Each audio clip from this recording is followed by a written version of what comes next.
सब्जियां के रेट बढ़ गए ने, दालों के रेट बढ़ गए ने। हर एक थां ते महंगाई इन्नी ज़्यादा बढ़ गई है कि विरोधी धिरां ने भी सरकार नूं घेरना शुरू कर दिता।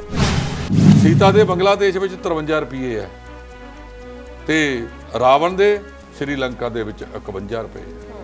ਇਹਦਾ ਮਤਲਬ ਇਹ ਹੋਇਆ ਜਿਹੜੇ 7 ਤੋਂ 20 ਛੋਟੇ ਦੇਸ਼ ਨੇ, ਵਿਕਾਸਸ਼ੀਲ ਦੇਸ਼ ਨੇ, ਉਹਨਾਂ ਦੇ ਵਿੱਚ ਜੇ ਇਹਦੀ ਕੀਮਤ ਘੱਟ ਹੈ ਤਾਂ ਜਿਹੜੀ ਕਾਲਾ ਬਾਜ਼ਾਰੀ ਕਾਰਪੋਰੇਟਾਂ ਨੂੰ ਅਸੀਂ ਉੱਪਰ ਚੱਕਣ ਵਾਸਤੇ ਕੰਮ ਕਰ ਰਹੇ ਹਾਂ, ਆਮ ਲੋਕਾਂ ਦਾ ਗਲਾ ਘੁੱਟ ਰਹੇ ਹਾਂ, ਇਹਦਾ ਮਤਲਬ ਇਹ ਹੋਇਆ ਕਿ ਸਾਡਾ ਦੇਸ਼ ਸੰਭਾਲਿਆ ਨਹੀਂ ਜਾ ਰਿਹਾ।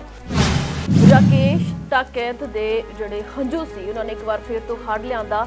ਇੱਕ ਵਾਰ ਫਿਰ ਤੋਂ ਸਾਰੇ ਨੌਜਵਾਨ, ਸਾਰੇ ਆਗੂ, ਸਾਰੇ ਜਿੰਨੇ ਵੀ ਕਿਸਾਨ ਸੀਗੇ ਉਹ ਇੱਕ ਵਾਰ ਫਿਰ ਤੋਂ ਇਕੱਠੇ ਹੋ ਗਏ ਤਾਂ ਉਹੀ ਜਿਹੜੀ ਗੱਲ ਆ, ਉਹੀ ਜਿਹੜੀ ਰਣਨੀਤੀ ਆ, ਉਹੀ ਜਿਹੜੀ ਪ੍ਰਣਾਲੀ ਆ, ਉਹ ਵੀ ਇਸ ਵਾਰ ਨਰਿੰਦਰ ਮੋਦੀ ਵੱਲੋਂ ਵਰਤੀ ਗਈ। ਉਹਦੇ ਵਿੱਚ ਜਿਸ ਤਰ੍ਹਾਂ ਦੇ ਹੰਝੂ ਪ੍ਰਧਾਨ ਮੰਤਰੀ ਨੇ ਕੱਢੇ ਤਾਂ ਉਸ ਵੇਲੇ ਕਮੈਂਟ ਬਾਕਸ ਦੇ ਵਿੱਚ ਜਾ ਕੇ ਦੇਖੋ ਕਿੰਨੇ ਕਮੈਂਟ ਲੋਕਾਂ ਦੇ ਪਾਏ ਜਾ ਰਹੇ ਸਨ ਕਿ ਆ ਜਾਦੂਗਰ ਇੱਕ ਹੋਰ ਡਰਾਮੇਬਾਜ਼ੀ ਕਰਨ ਲੱਗਿਆ ਹੋਇਆ ਹੈਗਾ। 200 ਦੇ ਲਗਭਗ ਕਿਸਾਨ ਉੱਥੋਂ ਆਪਣੇ ਜਾਨਾਂ ਵਾਰ ਚੁੱਕੇ ਨੇ। ਉਹਦੇ ਬਾਰੇ ਤਾਂ ਨਰਿੰਦਰ ਮੋਦੀ ਦਾ ਇੱਕ ਹੰਝੂ ਵੀ ਝਲਕਿਆ ਨਹੀਂ। ਉਹਨਾਂ ਕਹਿਤਾ ਕਿ ਮੈਂ ਇੱਕ ਕਾਲ ਤੋਂ ਦੂਰ ਹਾਂ। ਉਹ ਕਿਸਾਨ ਪੁੱਛ ਰਹੇ ਨੇ ਵੀ ਉਹ ਕਿਹੜੀ ਕਾਲ ਹੈ, ਕਿਤੇ ਪਾਕਿਸਤਾਨ 'ਚ ਤਾਂ ਨਹੀਂ। ਨਰਿੰਦਰ ਤੋਮਰ ਸਾਹਿਬ ਤਾਂ ਕੁਝ ਵੱਖਰੇ ਹੀ ਬਿਆਨਬਾਜ਼ੀ ਕਰਦੇ ਹੋਏ ਨਜ਼ਰ ਆਉਂਦੇ ਨੇ। ਪਹਿਲਾਂ ਤਾਂ ਉਹ ਕਹਿੰਦੇ ਸੀ ਕਿ ਇਹ ਮੁੱਦਾ ਤਾਂ ਸਿਰਫ ਤੇ ਸਿਰਫ ਪੰਜਾਬ ਦਾ ਹੈ, ਜਿਹੜੇ ਪੰਜਾਬ ਦੇ ਕਿਸਾਨ ਨੇ ਉਹਨਾਂ ਨੂੰ ਇਹਨਾਂ ਕਾਨੂੰਨਾਂ ਤੋਂ ਪ੍ਰੋਬਲਮ ਹੈ, ਬਾਕੀ ਕਿਸੇ ਨੂੰ ਹੈ ਹੀ ਨਹੀਂ। ਇਸ ਨਰਿੰਦਰ ਤੋਮਰ ਨੂੰ ਪਹਿਲਾਂ ਇਹ ਪੁੱਛੋ ਵੀ ਸਰਕਾਰ ਵਾਲੇ ਪਾਸੇ ਕੌਣ ਬੈਠਾ ਹੈਗਾ। ਜਦੋਂ ਇਸ ਤਰ੍ਹਾਂ ਦੇ ਅੰਦੋਲਨ ਦੇ ਵਿੱਚ ਮੌਤਾਂ ਹੋਈਆਂ ਨੇ, ਰਾਜਾਂ ਦੀਆਂ ਸਰਕਾਰਾਂ ਨੇ ਉਹਨਾਂ ਦੀ ਬਾਹ ਫੜੀ ਹੈ, ਉਹਨਾਂ ਨੂੰ ਸਹਾਇਤਾ ਦਿੱਤੀ ਹੈ। ਇਹਦਾ ਮਤਲਬ ਇਹ ਨਰਿੰਦਰ ਤੋਮਰ ਨੂੰ ਪੁੱਛੇ ਕਿ ਕੇਂਦਰ ਸਰਕਾਰ ਦਾ ਰਾਜ ਦੀਆਂ ਸਰਕਾਰਾਂ ਨਾਲ ਤਾਲਮੇਲ ਨਹੀਂ। ਇਹ ਜਿਹੜੇ ਨਰਿੰਦਰ ਤੋਮਰ ਜੀ ਨੇ, ਇਹ ਨਰਿੰਦਰ ਤੋਮਰ ਦੇ ਕਦੇ ਰੌਣਕ ਦੇਖੀ ਅੱਜ ਤੱਕ ਮੂੰਹ ਤੇ? ਉਹ ਤਾਂ ਸੈਂਡਵਿਚ ਹੈ, ਇੱਕ ਪਾਸੇ ਕਿਸਾਨਾਂ 'ਚ ਫਸਿਆ ਵਾ, ਦੂਜੇ ਪਾਸੇ ਦੋ ਗੁਜਰਾਤੀ ਜਿਹੜਾ ਇਸ ਦੇਸ਼ ਨੂੰ ਚਲਾਉਣ ਦਾ ਦਾਅਵਾ ਕਰ ਰਹੇ ਨੇ ਉਹਨਾਂ ਦੇ ਵਿੱਚ ਫਸਿਆ ਹੋਇਆ ਹੈ। ਇਸ ਨਰਿੰਦਰ ਤੋਮਰ ਦੇ ਆਪਣੇ ਪੱਲੇ ਤਾਂ ਹੈ ਹੀ ਕੱਖ ਨਹੀਂ ਕਿ ਇਹ ਗੱਲ ਕਰ ਸਕੇ। ਜੇ ਕਿਸਾਨ ਇਸ ਤਰ੍ਹਾਂ ਬਾਜ਼ ਨਹੀਂ ਆਉਂਦੇ, ਕਿਸਾਨ ਕੌਣ ਹੈ? ਕੋਈ ਬੰਗਲਾਦੇਸ਼ ਜਾਂ ਪਾਕਿਸਤਾਨ ਤੋਂ ਨਹੀਂ ਆਏ। ਇਸੇ ਦੇਸ਼ ਦੇ ਪਲ ਨੇ, ਇਸੇ ਦੇਸ਼ ਦੇ ਵਾਸੀ ਨੇ, ਇੱਥੇ ਹੀ ਰਹਿ ਕੇ ਉਹ ਆਪਣੀਆਂ ਮੰਗਾਂ ਦੀ ਗੱਲ ਕਰ ਰਹੇ ਨੇ ਕਿ ਗੁਪਤ ਰੂਪ ਵਿੱਚ ਸੁਨੇਹੇ ਵੀ ਆ ਰਹੇ ਨੇ ਵੀ ਆਓ ਯਾਰ ਬਹਿ ਕੇ ਗੱਲ ਇਹਨੂੰ ਨਿਬੇੜੀਏ, ਪਰੇ ਕਾਹਨੂੰ ਤੁਸੀਂ ਉਹ ਕਰਦੇ ਹੋ। ਜੇ ਇਸੇ ਤਰ੍ਹਾਂ ਮਹੀਨਾ ਕੁ ਹੋਰ ਚੱਲ ਗਿਆ, ਅੱਗੇ ਆ ਗਿਆ ਪੰਚਾਇਤਾਂ, ਨਗਰ ਪੰਚਾਇਤਾਂ, ਗ੍ਰਾਮ ਪੰਚਾਇਤਾਂ ਯੂਪੀ ਦੀਆਂ, ਤੇ ਪਤਾ ਲੱਗੇਗਾ ਕਿ ਦਿੱਲੀ ਪੁਲਿਸ ਵੱਲੋਂ, यूपी पुलिस वालों बार-बार ये गल दोहराई जाती है कि नवरीत की मौत ट्रैक्टर तो डिगण कारण हुई, पर नवरीत दे दादा जी डिबडबा साहब ने एक गल दे प्रूफ भी इकट्ठे कर रहे हैं कि उन्हां दे पोते की मौत सिर दे विच गोली लगण दे नाल हुई है। परसों जिहड़े बच्चों की जमानत हुई है, वो कहते असीं दिल्ली पुलिस नूं ये पुछण गए सी भी फलाना रस्ता किधर नूं जांदा है, ठीक है, उन्हां नूं फड़ के अंदर करता। नवरीत ते जदों उस वक्त तिरंगा झंडा पाया गया सी तां उस नूं लैके भी बड़ी चर्चा बनी रही कि उसदे घरदिआं ते भी इस चीज़ नूं लैके केस कीता गया कि इत्थे तिरंगे दा अपमान कीता गया। इन्हां दे RSS दे उत्ते 40 साल झंडा ना लहराया जावे ਉਹ ਜਾਇਜ਼ ਹੈ। ਇਹਨਾਂ ਦਾ ਮੰਤਰੀ ਰਾਸ਼ਟਰੀ ਝੰਡੇ ਦੀ ਥਾਂ ਦੇ ਉੱਤੇ ਕੋਈ ਹੋਰ ਝੰਡਾ ਲਹਿਰਾਇਆ ਵੇ ਉਹ ਜਾਇਜ਼ ਹੈ। ਭਾਵ ਕਿ ਜੇ ਇਹ ਕਰਨ ਤੇ ਸਾਰਾ ਕੁਝ ਜਾਇਜ਼ ਹੈ, ਜੇ ਕੋਈ ਦੂਜਾ ਕਰੇ ਤਾਂ ਸਾਰਾ ਕੁਝ ਨਜਾਇਜ਼ ਹੈ।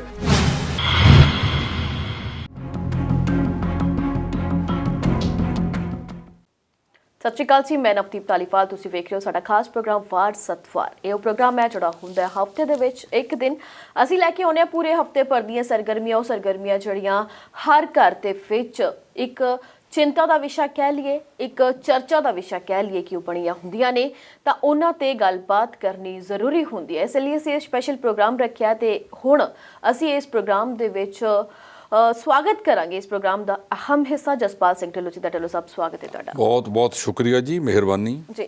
दर्शकों को दस दईए कि ढिल्लों साहब वो शख्सियत ने जिहड़े हर खबर ते तिखी नज़र रखते हैं, सीनियर पत्रकार ने, ब्यूरो चीफ ने। तुहाडे सवालों के जवाब बहुत सारे प्रोग्रामों के विच बहुत ही सुलझवे ढंग दे नाल दिंदे ने, इसलिए सारे दर्शक इन्हां नूं बहुत प्यार करते हैं। सो अज दीआं सारियां खबरां बहुत अहम ने क्योंकि हफ्ते भर तो ही ਹਰ ਗੱਲ ਚਰਚਾ ਦੇ ਵਿੱਚ ਰਹੀ ਹੈ। ਉਹ ਭਾਵੇਂ ਕਿਸਾਨੀ ਸੰਘਰਸ਼ ਹੋਵੇ, ਉਹ ਭਾਵੇਂ ਸੰਸਦ ਦੇ ਵਿੱਚ ਹੋਇਆ ਵਿਚਾਰ ਵਟਾਂਦਰਾ ਹੋਵੇ, ਬਗਾਵਤ ਹੋਵੇ, ਮਹਿੰਗਾਈ ਹੋਵੇ, ਜਾਂ ਫਿਰ ਸਭ ਤੋਂ ਵੱਡੀ ਗੱਲ ਕਿ ਭਾਰਤ ਦੀ ਜੇ ਗੱਲ ਕੀਤੀ ਜਾਵੇ ਤਾਂ ਬੀਤੀ ਰਾਤ ਇੱਥੇ 2 ਵਾਰ ਭੂਚਾਲ ਦੇ ਝਟਕੇ ਲੱਗੇ। ਲੋਕਾਂ ਦੇ ਵਿੱਚ ਬੜਾ ਹੀ ਡਰ ਦਾ ਮਾਹੌਲ ਸੀ ਜਿਹੜਾ ਉਹ ਪਾਇਆ ਗਿਆ। ਭੂਚਾਲ ਦੇ ਝਟਕਿਆਂ ਦੇ ਨਾਲ ਹੀ ਜੇ ਗੱਲ ਕੀਤੀ ਜਾਵੇ ਕੇਂਦਰ ਸਰਕਾਰ ਦੀ, ਤਾਂ ਕੇਂਦਰ ਸਰਕਾਰ ਵੱਲੋਂ ਵੀ ਵੱਡਾ ਝਟਕਾ ਮਹਿੰਗਾਈ ਦੀ ਮਾਰ ਲੋਕਾਂ ਤੇ ਪਾਈ ਗਈ ਹੈ। ਆਮ ਲੋਕ ਜਿਨ੍ਹਾਂ ਦੀਆਂ ਤਨਖਾਹਾਂ ਤਾਂ ਸ਼ਾਇਦ ਨਹੀਂ ਵਧੀਆਂ ਹੋਣਗੀਆਂ, ਪਰ ਮਹਿੰਗਾਈ ਹੈ ਜਿਹੜੀ ਉਹ ਬਹੁਤ ਸਿਖਰਾਂ ਤੇ ਪਹੁੰਚ ਗਈ ਹੈ। ਆਮ ਬੰਦੇ ਨੂੰ ਅੱਜ ਦੇ ਸਮੇਂ ਦੇ ਵਿੱਚ ਆਪਣਾ ਨਾਰਮਲ ਜੀਵਨ ਜੀਣਾ ਬਹੁਤ ਹੀ ਔਖਾ ਹੋ ਗਿਆ। ਸੋ ਡੀਜ਼ਲ ਪੈਟਰੋਲ ਦੀ ਜੇ ਗੱਲ ਕੀਤੀ ਜਾਵੇ ਤਾਂ ਆਸਮਾਨ ਨੂੰ ਜਿਹੜੀਆਂ ਉਹਨਾਂ ਦੇ ਕੀਮਤਾਂ ਉਹ ਛੂਹ ਰਹੀਆਂ ਨੇ। ਸਬਜ਼ੀਆਂ ਦੇ ਰੇਟ ਵੱਧ ਗਏ ਨੇ, ਦਾਲਾਂ ਦੇ ਰੇਟ ਵੱਧ ਗਏ ਨੇ। ਹਰ ਇੱਕ ਥਾਂ ਤੇ ਮਹਿੰਗਾਈ ਇੰਨੀ ਜ਼ਿਆਦਾ ਵੱਧ ਗਈ ਹੈ ਕਿ ਵਿਰੋਧੀ ਧਿਰਾਂ ਨੇ ਵੀ ਸਰਕਾਰ ਨੂੰ ਘੇਰਨਾ ਸ਼ੁਰੂ ਕਰ ਦਿੱਤਾ। ਸੋ ਇਹਨਾਂ ਦੋਨਾਂ ਖਬਰਾਂ ਤੇ ਅਸੀਂ ਬਣਾਂਗੇ ਢਿੱਲੋਂ ਸਾਹਿਬ। ਢਿੱਲੋਂ ਸਾਹਿਬ, ਤੁਹਾਡਾ ਕੀ ਕਹਿਣਾ? ਪਹਿਲੀ ਗੱਲ ਤਾਂ ਨਵਦੀਪ ਜੀ, ਜਿਹੜਾ ਇਹ ਕੋਈ 10:34 ਦੇ ਉੱਤੇ ਰਾਤੀ ਭੁਚਾਲ ਦੇ ਝਟਕੇ ਆਏ ਨੇ ਜੀ।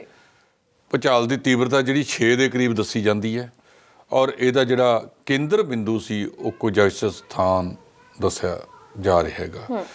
ਅੱਜ ਸਵੇਰੇ ਜਦੋਂ ਆਪਾਂ ਖਬਰਾਂ ਸੁਣੀਆਂ ਤਾਂ ਉਹਦੇ ਵਿੱਚ ਕਿਹਾ ਗਿਆ ਸੀ ਕਿ ਇਹਨਾਂ ਦਾ ਜਿਹੜਾ ਕੋਈ ਨੁਕਸਾਨ ਨਹੀਂ ਹੋਇਆ। ਚੰਗੀ ਗੱਲ ਹੈ, ਕੋਈ ਨੁਕਸਾਨ ਨਾ ਹੋਵੇ, ਜਾਨੀ ਮਾਲੀ ਨੁਕਸਾਨ ਨਾ ਹੋਵੇ। ਤਾਜ਼ਾ ਅਸੀਂ ਅਜੇ ਹੁਣ ਉੱਤਰਾਖੰਡ ਦੇ ਵਿੱਚ ਬਹੁਤ ਵੱਡਾ ਨੁਕਸਾਨ ਝੱਲ ਕੇ ਹਟੇ ਆ। ਮਨੁੱਖਤਾ ਦਾ ਨੁਕਸਾਨ ਭਾਵੇਂ ਪੰਜਾਬ 'ਚ ਹੋਵੇ, ਉੱਤਰਾਖੰਡ 'ਚ ਹੋਵੇ, ਕਿਤੇ ਵੀ ਹੋਵੇ ਵਿਸ਼ਵ ਦੇ ਵਿੱਚ ਮਨੁੱਖਤਾ ਹੀ ਹੈ।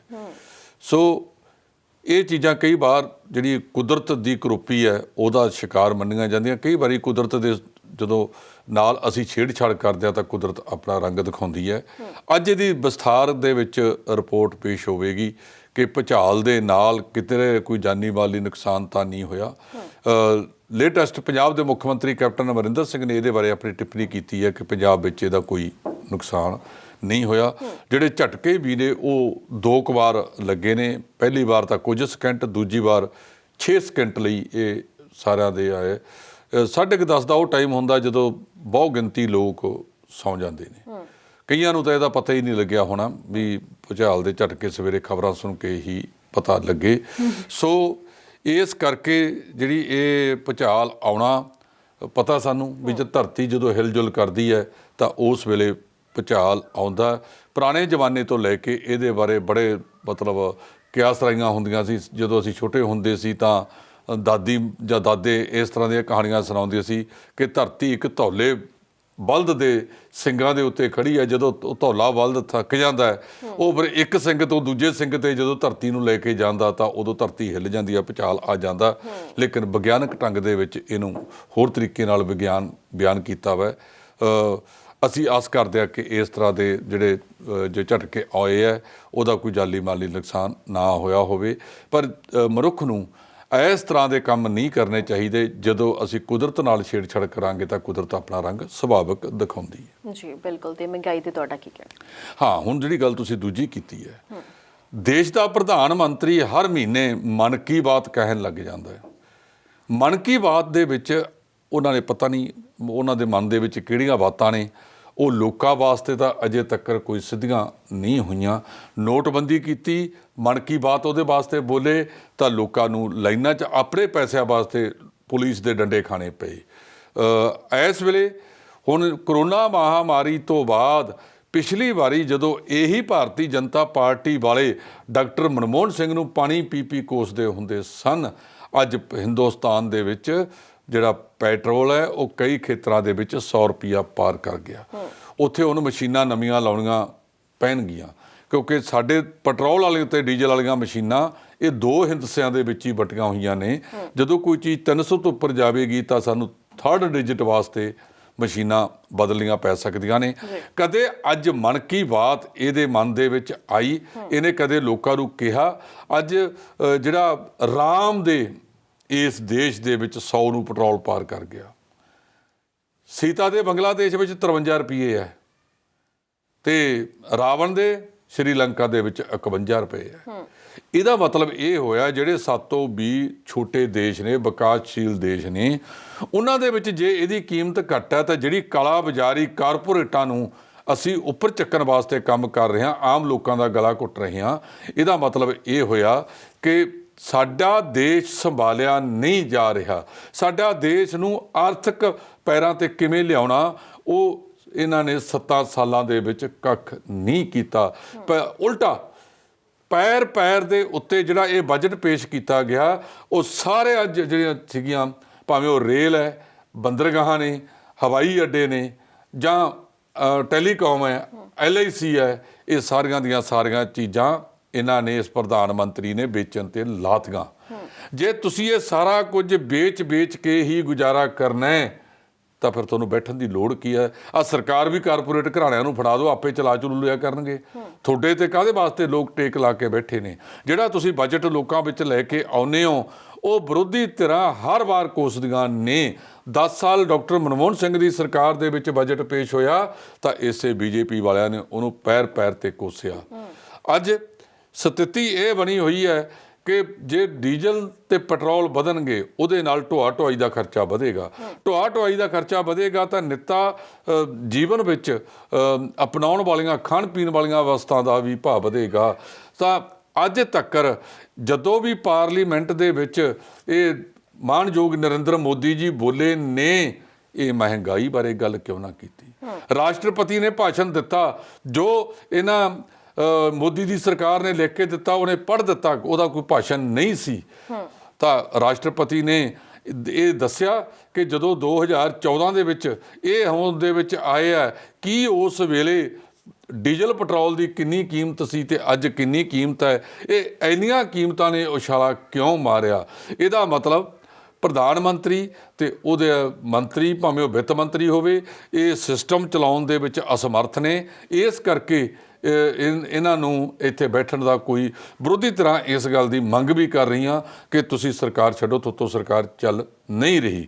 ਇਹ ਪ੍ਰਧਾਨ ਮੰਤਰੀ ਜਾਦੂਗਰੀਆਂ ਵੱਧ ਕਰਦਾ, ਮਤਲਬ ਜਿਵੇਂ ਡੁਗਡੁਗੀ ਵਜਾ ਕੇ ਜਿਵੇਂ ਨਚਾਇਆ ਜਾਂਦਾ ਨਾ ਉਹਨਾਂ ਨੂੰ, ਕਠਪੁਤਲੀਆਂ ਨੂੰ, ਉਸ ਤਰ੍ਹਾਂ ਦਾ ਕੰਮ ਕਰ ਰਿਹਾ। ਕੋਈ ਠੋਸ ਕੰਮ ਕਰਨ ਦੀ ਜ਼ਰੂਰਤ ਹੈਗੀ ਹੈ। ਹਰ ਗੱਲ ਦੇ ਵਿੱਚ ਮਤਲਬ ਦੂਜਿਆਂ ਨੂੰ ਕੋਸਣਾ, ਤੰਜ ਕੱਸਣਾ, ਉਸ ਤਰ੍ਹਾਂ ਦੀਆਂ ਗੱਲਾਂ। ਨਵਦੀਪ, ਕਈ ਵਾਰੀ ਕਹਿਣਾ ਬੜੀ ਸ਼ਰਮ ਆਉਂਦੀ ਹੈ ਕਿ ਪ੍ਰਧਾਨ ਮੰਤਰੀ ਵਰਗਾ ਬੰਦਾ, ਜਿਹਦੇ ਬਾਰੇ ਇਹ ਕਿਹਾ ਗਿਆ ਕਿ ਉਹ ਇੱਕ ਦਿਨ 'ਚ 58 ਵਾਰ ਝੂਠ ਬੋਲਦਾ ਹੈ, ਕਿੱਡਾ ਮਾੜਾ ਕੰਮ ਹੈ। ਅਸੀਂ ਨਹੀਂ ਦੋਸ਼ ਲਾਇਆ, ਲਾਏ ਗਏ ਆ ਜਿਹੜੀ ਇਹਦੀਆਂ ਰਿਪੋਰਟਾਂ ਪੇਸ਼ ਹੋਈਆਂ। ਜੇ ਪ੍ਰਧਾਨ ਮੰਤਰੀ ਦਾ ਜਿਹੜੀ ਸਪੀਚ ਹੁੰਦੀ ਆ, ਭਾਸ਼ਣ ਹੁੰਦੇ ਨੇ, ਲੋਕ ਉਹਦੇ ਵਿੱਚੋਂ ਭਵਿੱਖ ਲੱਭਦੇ ਨੇ, ਉਹਦੇ ਵਿੱਚੋਂ ਦੇਖਿਆ ਜਾਂਦਾ ਕਿ ਸਾਡਾ ਪ੍ਰਧਾਨ ਮੰਤਰੀ ਕੋਈ ਖਾਸ ਨੁਕਤੇ ਦੇ ਉੱਤੇ ਗੱਲ ਕਰ ਰਿਹਾ, ਉਹ ਸਾਡੇ ਵਾਸਤੇ ਚਾਨਣ ਮਨਾਰਾ ਹੈ। ਪਰ ਜੇ ਸਾਡੇ ਪ੍ਰਧਾਨ ਮੰਤਰੀ ਤੇ ਇਹ ਦੋਸ਼ ਲੱਗੇ ਕਿ 58 ਵਾਰ ਦਿਨ 'ਚ ਝੂਠ ਬੋਲਦਾ, ਤਾਂ ਇਸ ਤੋਂ ਮਾੜੀ ਗੱਲ ਕੋਈ ਨਹੀਂ। ਤੇ ਅੱਜ ਤੱਕ ਪ੍ਰਧਾਨ ਮੰਤਰੀ ਨੇ ਦੋਸ਼ ਲੱਗਣ ਤੋਂ ਬਾਅਦ ਸਪਸ਼ਟ ਵੀ ਨਹੀਂ ਕੀਤਾ। ਜਿਹੜੇ ਲਹਿਜੇ ਦੇ ਵਿੱਚ ਅਸੀਂ ਬੋਲਦੇ ਹਾਂ, ਜਿਹੜੇ ਲਹਿਜੇ ਦੇ ਵਿੱਚ ਅਸੀਂ ਗੱਲਾਂ ਕਰਦੇ ਹਾਂ, ਜਿਹੜੇ ਲਹਿਜੇ ਦੇ ਵਿੱਚ ਅਸੀਂ ਇਸ ਤਰ੍ਹਾਂ ਦੀਆਂ ਕਹਿੰਦੇ ਹਾਂ ਕਿ ਉਹਨਾਂ ਦੀ ਬਾਡੀ ਲੈਂਗੁਏਜ ਦੇਖੋ, ਉਹ ਸਾਰਾ ਕੁਛ ਜਿਹੜਾ ਹੈਗਾ ਬਹੁਤ ਮੰਦਭਾਗਾ ਹੈ। ਸੋ ਪ੍ਰਧਾਨ ਮੰਤਰੀ ਨੂੰ ਥੋੜ੍ਹਾ ਬਹੁਤਾ ਸੋਚਣਾ ਚਾਹੀਦਾ ਹੈ। ਉਹ ਪ੍ਰਧਾਨ ਮੰਤਰੀ ਨੇ, ਪ੍ਰਧਾਨ ਮੰਤਰੀ ਵੀ ਕਿਸੇ ਇੱਕ ਪਾਰਟੀ ਦੇ ਨਹੀਂ, ਸਮੁੱਚੇ ਦੇਸ਼ ਦੇ ਪ੍ਰਧਾਨ ਮੰਤਰੀ ਨੇ। ਉਹਨਾਂ ਤੋਂ ਲੋਕਾਂ ਨੂੰ ਆਸਾਂ ਨੇ। ਜੇ ਅਸੀਂ ਜਿਵੇਂ ਕੱਲ੍ਹ ਤੇ ਪਰਸੋਂ ਰਾਹੁਲ ਗਾਂਧੀ ਨੇ ਬੜਾ ਸੋਹਣਾ ਬੋਲਿਆ, ਹਮ ਦੋ ਹਮਾਰੇ ਦੋ, ਕਹਿੰਦਾ ਇਹ 2 ਗੁਜਰਾਤੀ ਦੇਸ਼ ਲੁਟਾਉਣ ਵਾਸਤੇ ਲੱਗੇ ਵੀ ਆ, 2 ਗੁਜਰਾਤੀਆਂ ਨੂੰ ਲੁਟਾਉਣ ਵਾਸਤੇ ਲੱਗੇ ਹੋਏ ਨੇ, ਉਹਨਾਂ ਨੂੰ ਸਾਰਾ ਕੁਝ ਕਰਨ ਵਾਸਤੇ ਲੱਗੇ ਹੋਏ ਨੇ। ਇਹ ਮੰਦਭਾਗਾ ਹੈ, ਨਹੀਂ ਹੋਣਾ ਚਾਹੀਦਾ। ਕੋਈ ਨਾ ਕੋਈ ਨਵਾਂ ਜਿਹੜਾ ਹੈਗਾ ਪ੍ਰਧਾਨ ਮੰਤਰੀ ਤੋਂ ਆਸਾਂ ਨੇ, ਪ੍ਰਧਾਨ ਮੰਤਰੀ ਉਸ ਲਹਿਜੇ ਦੇ ਵਿੱਚ ਗੱਲ ਕਰਨ ਔਰ ਮਨ ਕੀ ਬਾਤ ਦੇ ਵਿੱਚ ਦੱਸਣ ਕਿ ਇਹ ਡੀਜ਼ਲ ਪੈਟਰੋਲ ਦੀਆਂ ਬੇਲਗਾਮ ਹੋਈਆਂ ਕੀਮਤਾਂ ਆਖਰ ਕਾਬੂ ਕਦੋਂ ਆਉਣਗੀਆਂ। ਜੀ ਬਿਲਕੁਲ, ਜਿਸ ਤਰ੍ਹਾਂ ਤੁਸੀਂ ਗੱਲ ਕੀਤੀ ਕਿ ਪ੍ਰਧਾਨ ਮੰਤਰੀ ਨਰਿੰਦਰ ਮੋਦੀ ਤਾਂ ਜਾਦੂਗਿਰੀਆਂ ਕਰਦੇ ਨੇ, ਉਸੇ ਤਰ੍ਹਾਂ ਹੀ ਇੱਕ ਹੋਰ ਜਿਹੜੀ ਖਬਰ ਅੱਜ ਕੱਲ੍ਹ ਚਰਚਾ ਦਾ ਵਿਸ਼ਾ ਬਣੀ ਹੋਈ ਹੈ ਕਿ ਜਿਸ ਤਰ੍ਹਾਂ 26 ਜਨਵਰੀ ਦੀ ਪਰੇਡ ਤੋਂ ਬਾਅਦ ਇੱਕ ਵਾਰ ਸਾਰਾ ਮਾਹੌਲ ਕਿਸਾਨਾਂ ਦਾ ਡਗਮਗਾ ਗਿਆ ਸੀ, ਤਾਂ ਉਦੋਂ ਕਿਹਾ ਜਾਂਦਾ ਸੀ ਕਿ ਰਾਕੇਸ਼ ਟਾਕੈਤ ਦੇ ਜਿਹੜੇ ਹੰਝੂ ਸੀ, ਉਹਨਾਂ ਨੇ ਇੱਕ ਵਾਰ ਫਿਰ ਤੋਂ ਹੜ੍ਹ ਲਿਆਂਦਾ।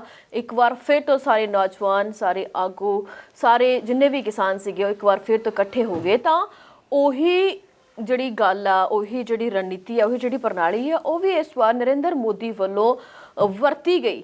ਤਾਂ ਉਹਨਾਂ ਵੱਲੋਂ ਵੀ ਇੱਕ ਝੂਠੇ ਮੂਠੇ ਜਿਹੜੇ ਹੰਝੂ ਨੇ ਉਹ ਕੱਢੇ ਗਏ, ਤਾਂ ਲੋਕ ਉਹਨਾਂ ਨੂੰ ਮਗਰਮੱਛ ਦੇ ਹੰਝੂਆਂ ਦਾ ਨਾਮ ਦੇ ਰਹੇ ਨੇ। ਬਿਲਕੁਲ ਠੀਕ ਕਹਿ ਰਹੇ ਹੋ ਤੁਸੀਂ। ਜਿਹੜੇ ਰਾਕੇਸ਼ ਟਿਕੈਤ ਨੇ ਉਹ ਹੰਝੂ ਕੱਢੇ, ਉਸ ਵੇਲੇ ਦੀ ਸਥਿਤੀ ਕੀ ਸੀ ਗਾਜੀਪੁਰ ਬਾਰਡਰ ਦੇ ਉੱਤੇ? ਇਹ ਯੂਪੀ ਦਾ ਜਿਹੜਾ ਯੋਗੀ ਆਦਿੱਤਿਆਨਾਥ ਹੈ, ਇਹਨੇ ਤੇ ਇਹਦੀ ਸਰਕਾਰ ਨੇ ਰਲ ਕੇ ਉਹ ਕਿਸਾਨਾਂ ਨੂੰ ਚੁੱਕਣ ਦਾ ਇੱਕ ਕੰਮ ਕਰ ਲਿਆ ਸੀ। ਉਸ ਵੇਲੇ ਪ੍ਰਮਾਤਮਾ ਕੋਈ ਇਸ ਤਰ੍ਹਾਂ ਦਾ ਭਾਣਾ ਵਰਤਾਉਂਦਾ ਹੈ ਜਿਹੜਾ ਟਰਨਿੰਗ ਪੁਆਇੰਟ ਹੁੰਦਾ ਕਿਸੇ ਚੀਜ਼ ਦਾ। ਅੱਜ ਵੀ ਉਹ ਟਰਨਿੰਗ ਪੁਆਇੰਟ ਇੱਥੇ ਵਾਪਰਿਆ। ਉਸ ਵੇਲੇ ਉਹਨਾਂ ਦੇ ਜਿਹੜੇ ਹੰਝੂ ਸੀ, ਉਹ ਹੰਝੂ ਕਿਸਾਨੀ ਬਚਾਉਣ ਵਾਸਤੇ ਸੀ। ਉਹ ਹੰਝੂ ਕਿਸਾਨਾਂ ਦੇ ਬੱਚਿਆਂ ਦਾ ਭਵਿੱਖ ਬਚਾਉਣ ਵਾਸਤੇ ਸੀ। ਜਿਹੜੇ ਨਰਿੰਦਰ ਮੋਦੀ ਨੇ ਕੱਢੇ ਨੇ ਉਹ ਸਿਰਫ ਡਰਾਮੇਬਾਜ਼ੀ ਸੀ। ਕਿਉਂਕਿ ਗੁਲਾਮ ਨਬੀ ਆਜ਼ਾਦ ਕੋਈ ਪਹਿਲੀ ਵਾਰ ਰਾਜ ਸਭਾ ਤੋਂ ਸੇਵਾ ਮੁਕਤ ਨਹੀਂ ਹੋ ਰਹੇ। ਉਹ 4 ਜਾਂ 5 ਵਾਰੀ ਰਾਜ ਸਭਾ ਦੇ ਮੈਂਬਰ ਰਹੇ ਨੇ, ਔਰ ਵੈਸੇ ਤਾਂ ਉਹ ਜਿੱਤ ਕੇ ਕਦੇ ਆਏ ਹੀ ਨਹੀਂ। ਜਦੋਂ ਵੀ ਬਣੇ ਨੇ ਤਾਂ ਉਹ ਰਾਜ ਸਭਾ 'ਚ ਹੀ ਆਏ ਨੇ। ਉਹਨਾਂ ਨੇ ਮਤਲਬ ਕਈ ਵਾਰ ਪਹਿਲਾਂ ਵੀ ਉਹ ਇੱਥੋਂ ਸੇਵਾ ਮੁਕਤ ਹੋ ਚੁੱਕੇ ਨੇ। ਪ੍ਰਧਾਨ ਮੰਤਰੀ ਰਾਕੇਸ਼ ਟਿਕੈਤ ਤੋਂ ਬਾਅਦ ਇੱਕ ਸਮਾਂ ਲੱਭਦਾ ਸੀ। ਉਹ ਸਮਾਂ ਇਹ 14 ਨੂੰ ਜਿਹੜਾ ਵੈਲੈਂਟਾਈਨ ਡੇ ਹੈ ਕੱਲ੍ਹ ਨੂੰ, ਉਸ ਦਿਨ ਦੇ ਉੱਤੇ ਜਿਹੜੇ ਨਰਿੰਦਰ ਆਪਣਾ ਇਹ ਗੁਲਾਮ ਨਬੀ ਆਜ਼ਾਦ ਨੇ ਉਹਨਾਂ ਦਾ ਆਖਰੀ ਦਿਨ ਹੋਏਗਾ। ਉਹ ਸੇਵਾ ਮੁਕਤ ਹੋ ਜਾਣਗੇ ਆਪਦੇ ਮੌਜੂਦਾ ਕਾਰਜਕਾਲ ਦੇ 6 ਸਾਲ ਲਾ ਕੇ।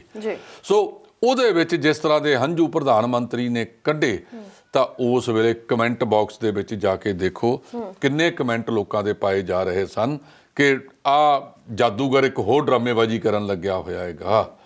ਰਾਜਸੀ ਲੋਕ ਜਦੋਂ ਵੀ ਕੁਝ ਕਰਦੇ ਆ ਨਾ, ਉਹਦੇ ਵਿੱਚ ਰਾਜਨੀਤੀ ਹੁੰਦੀ ਹੈ, ਲੇਕਿਨ ਸੰਘਰਸ਼ਸ਼ੀਲ ਬੰਦਾ ਜਦੋਂ ਕੋਈ ਗੱਲ ਕਰਦਾ ਹੈ ਤਾਂ ਉਹਦਾ ਅੰਦਰਲੀ ਹੂਕ ਜਿਹੜਾ ਤੁਸੀਂ ਦੋਨਾਂ ਦਾ ਅੰਦਾਜ਼ ਦੇਖੋ। ਜਿਹੜਾ ਰਾਕੇਸ਼ ਟਿਕੈਤ ਦੀ ਇੱਕ ਹੂਕ ਸੀ, ਇੱਕ ਭੁੱਬ ਸੀ, ਕਿਹਦੇ ਵਾਸਤੇ? ਕਿਸਾਨਾਂ ਦੇ ਭਵਿੱਖ ਦੇ ਵਾਸਤੇ। ਉਹ ਜਿਹੜੀ ਭੁੱਬ ਸੀ ਇਹ ਡਰਾਮੇਬਾਜ਼ੀ ਸੀ। ਦੋਨਾਂ ਚੀਜ਼ਾਂ ਦੇ ਵਿੱਚ ਜ਼ਮੀਨ ਅਸਮਾਨ ਦਾ ਫਰਕ ਹੁੰਦਾ ਹੈ। ਆਮ ਤੌਰ ਤੇ ਘਰਾਂ ਦੇ ਵਿੱਚ ਤੁਸੀਂ ਦੇਖਿਓ, ਮਾਤਾ ਦਾ ਆਪਣੀ ਧੀ ਵਾਸਤੇ ਨਜ਼ਰੀਆ ਹੋਰ ਹੁੰਦਾ, ਨੂੰਹ ਵਾਸਤੇ ਹੋਰ ਹੁੰਦਾ। ਕਈ ਵਾਰ ਉਹ ਧੀ ਨੂੰ ਸੁਣਾਉਂਦੀ ਹੁੰਦੀ ਕਹਿੰਦੀ ਹੁੰਦੀ ਹੈ ਤੇ ਨੂੰਹ ਨੂੰ ਸੁਣਾਉਂਦੀ ਹੁੰਦੀ ਹੈ। ਸੋ ਇਸ ਕਰਕੇ ਜਿਹੜੀਆਂ ਇਹ ਗੱਲਾਂ ਹੁੰਦੀਆਂ ਨੇ ਆਮ ਘਰਾਂ ਦੇ ਵਿੱਚ ਵਾਪਰਦੀਆਂ ਨੇ। ਸੋ ਨਰਿੰਦਰ ਮੋਦੀ ਦਾ ਵੀ ਉਸੇ ਤਰ੍ਹਾਂ ਦਾ ਉਹ ਜਿਹੜਾ ਘਟਨਾਕ੍ਰਮ ਲੋਕ ਰਾਜ ਸਭਾ ਦੇ ਵਿੱਚ ਵਾਪਰਿਆ। ਇਹਦੇ ਨਾਲੋਂ ਬਿਹਤਰ ਇਹ ਹੈ ਕਿ ਜਿਹੜੀ ਕਿਸਾਨਾਂ ਦੀ ਦਰਦ, 200 ਦੇ ਲਗਭਗ ਕਿਸਾਨ ਉੱਥੋਂ ਆਪਣੇ ਜਾਨਾਂ ਵਾਰ ਚੁੱਕੇ ਨੇ, ਉਹਦੇ ਬਾਰੇ ਤਾਂ ਨਰਿੰਦਰ ਮੋਦੀ ਦਾ ਇੱਕ ਹੰਝੂ ਵੀ ਝਲਕਿਆ ਨਹੀਂ। ਉਹਨਾਂ ਕਹਿਤਾ ਕਿ ਮੈਂ ਇੱਕ ਕਾਲ ਤੋਂ ਦੂਰ ਹਾਂ। ਉਹ ਕਿਸਾਨ ਪੁੱਛ ਰਹੇ ਨੇ ਵੀ ਉਹ ਕਿਹੜੀ ਕਾਲ ਹੈ, ਕਿਤੇ ਪਾਕਿਸਤਾਨ 'ਚ ਤਾਂ ਨਹੀਂ। ਜਿਹੜੀ ਕਾਲ ਤੁਹਾਨੂੰ ਅਸੀਂ ਕਰਨੀ ਹੈ ਤੁਸੀਂ ਕਾਲ ਕਰੋ। ਦੇਖੋ, ਮਸਲਾ ਜਦੋਂ ਵੀ ਸੁਲਝਣਾ ਹੈ, ਜਿੱਡਾ ਵੱਡਾ ਮਸਲਾ ਹੋਵੇ, ਭਾਵੇਂ 2 ਰਾਜਾਂ ਦਾ ਹੋਵੇ, 2 ਦੇਸ਼ਾਂ ਦਾ ਹੋਵੇ, 2 ਫਿਰਕਿਆਂ ਦਾ ਹੋਵੇ, 2 ਜਾਤਾਂ ਦਾ ਹੋਵੇ, 2 ਧਰਮਾਂ ਦਾ ਹੋਵੇ, ਉਦੋਂ ਉਹ ਨਿਬੇੜਿਆ ਗੱਲਬਾਤ ਰਾਹੀਂ ਹੀ ਜਾਂਦਾ ਹੈਗਾ। ਤੁਸੀਂ ਇੰਨਾ ਵੀ ਜਿੱਦ ਨਾ ਕਰੋ। ਜਦੋਂ ਕਰੋੜਾਂ ਕਿਸਾਨ ਇਸ ਨੂੰ ਮੰਨ ਨਹੀਂ ਰਿਹਾ ਤਾਂ ਤੁਹਾਡਾ ਕਿਹੜਾ ਐਸਾ ਜੋਤਸ਼ੀ ਤੁਹਾਨੂੰ ਸਮਝਾ ਗਿਆ ਕਿ ਅਸੀਂ ਤਾਂ ਇਹ ਕਰਨਾ ਹੀ ਕਰਨਾ ਹੈਗਾ। ਇਸ ਲਈ ਜ਼ਰੂਰਤ ਇਹ ਹੈਗੀ ਹੈ ਕਿ ਕਿਸਾਨਾਂ ਦਾ ਦੁੱਖ ਦਰਦ ਸਮਝਣ ਦੀ ਲੋੜ ਹੈ। ਅੱਜ ਤੱਕ ਇਹਨਾਂ ਨੇ ਇੱਕ ਵੀ ਹੰਝੂ ਉਹਨਾਂ ਕਿਸਾਨਾਂ ਦੇ ਦਰਦ ਵਾਸਤੇ ਨਹੀਂ ਵਹਾਇਆ। ਸੋ ਉਹ ਜਿਹੜਾ 26 ਤਰੀਕ ਦਾ ਘਟਨਾਕ੍ਰਮ ਵਾਪਰੀ, ਰਾਕੇਸ਼ ਟਿਕੈਤ ਦੇ ਡੋਲੇ ਹੋਏ ਹੰਝੂਆਂ ਨੇ ਇਸ ਸੰਘਰਸ਼ ਨੂੰ ਦੁਬਾਰਾ ਖੜਾ ਹੀ ਨਹੀਂ ਕੀਤਾ ਕਿ ਹੋਰ ਉੱਪਰ ਪਹੁੰਚਾ ਦਿੱਤਾ। ਉਸ ਤੋਂ ਬਾਅਦ ਕਿਸਾਨਾਂ ਨੇ ਇੱਕ ਰੁਖ ਬਦਲਿਆ।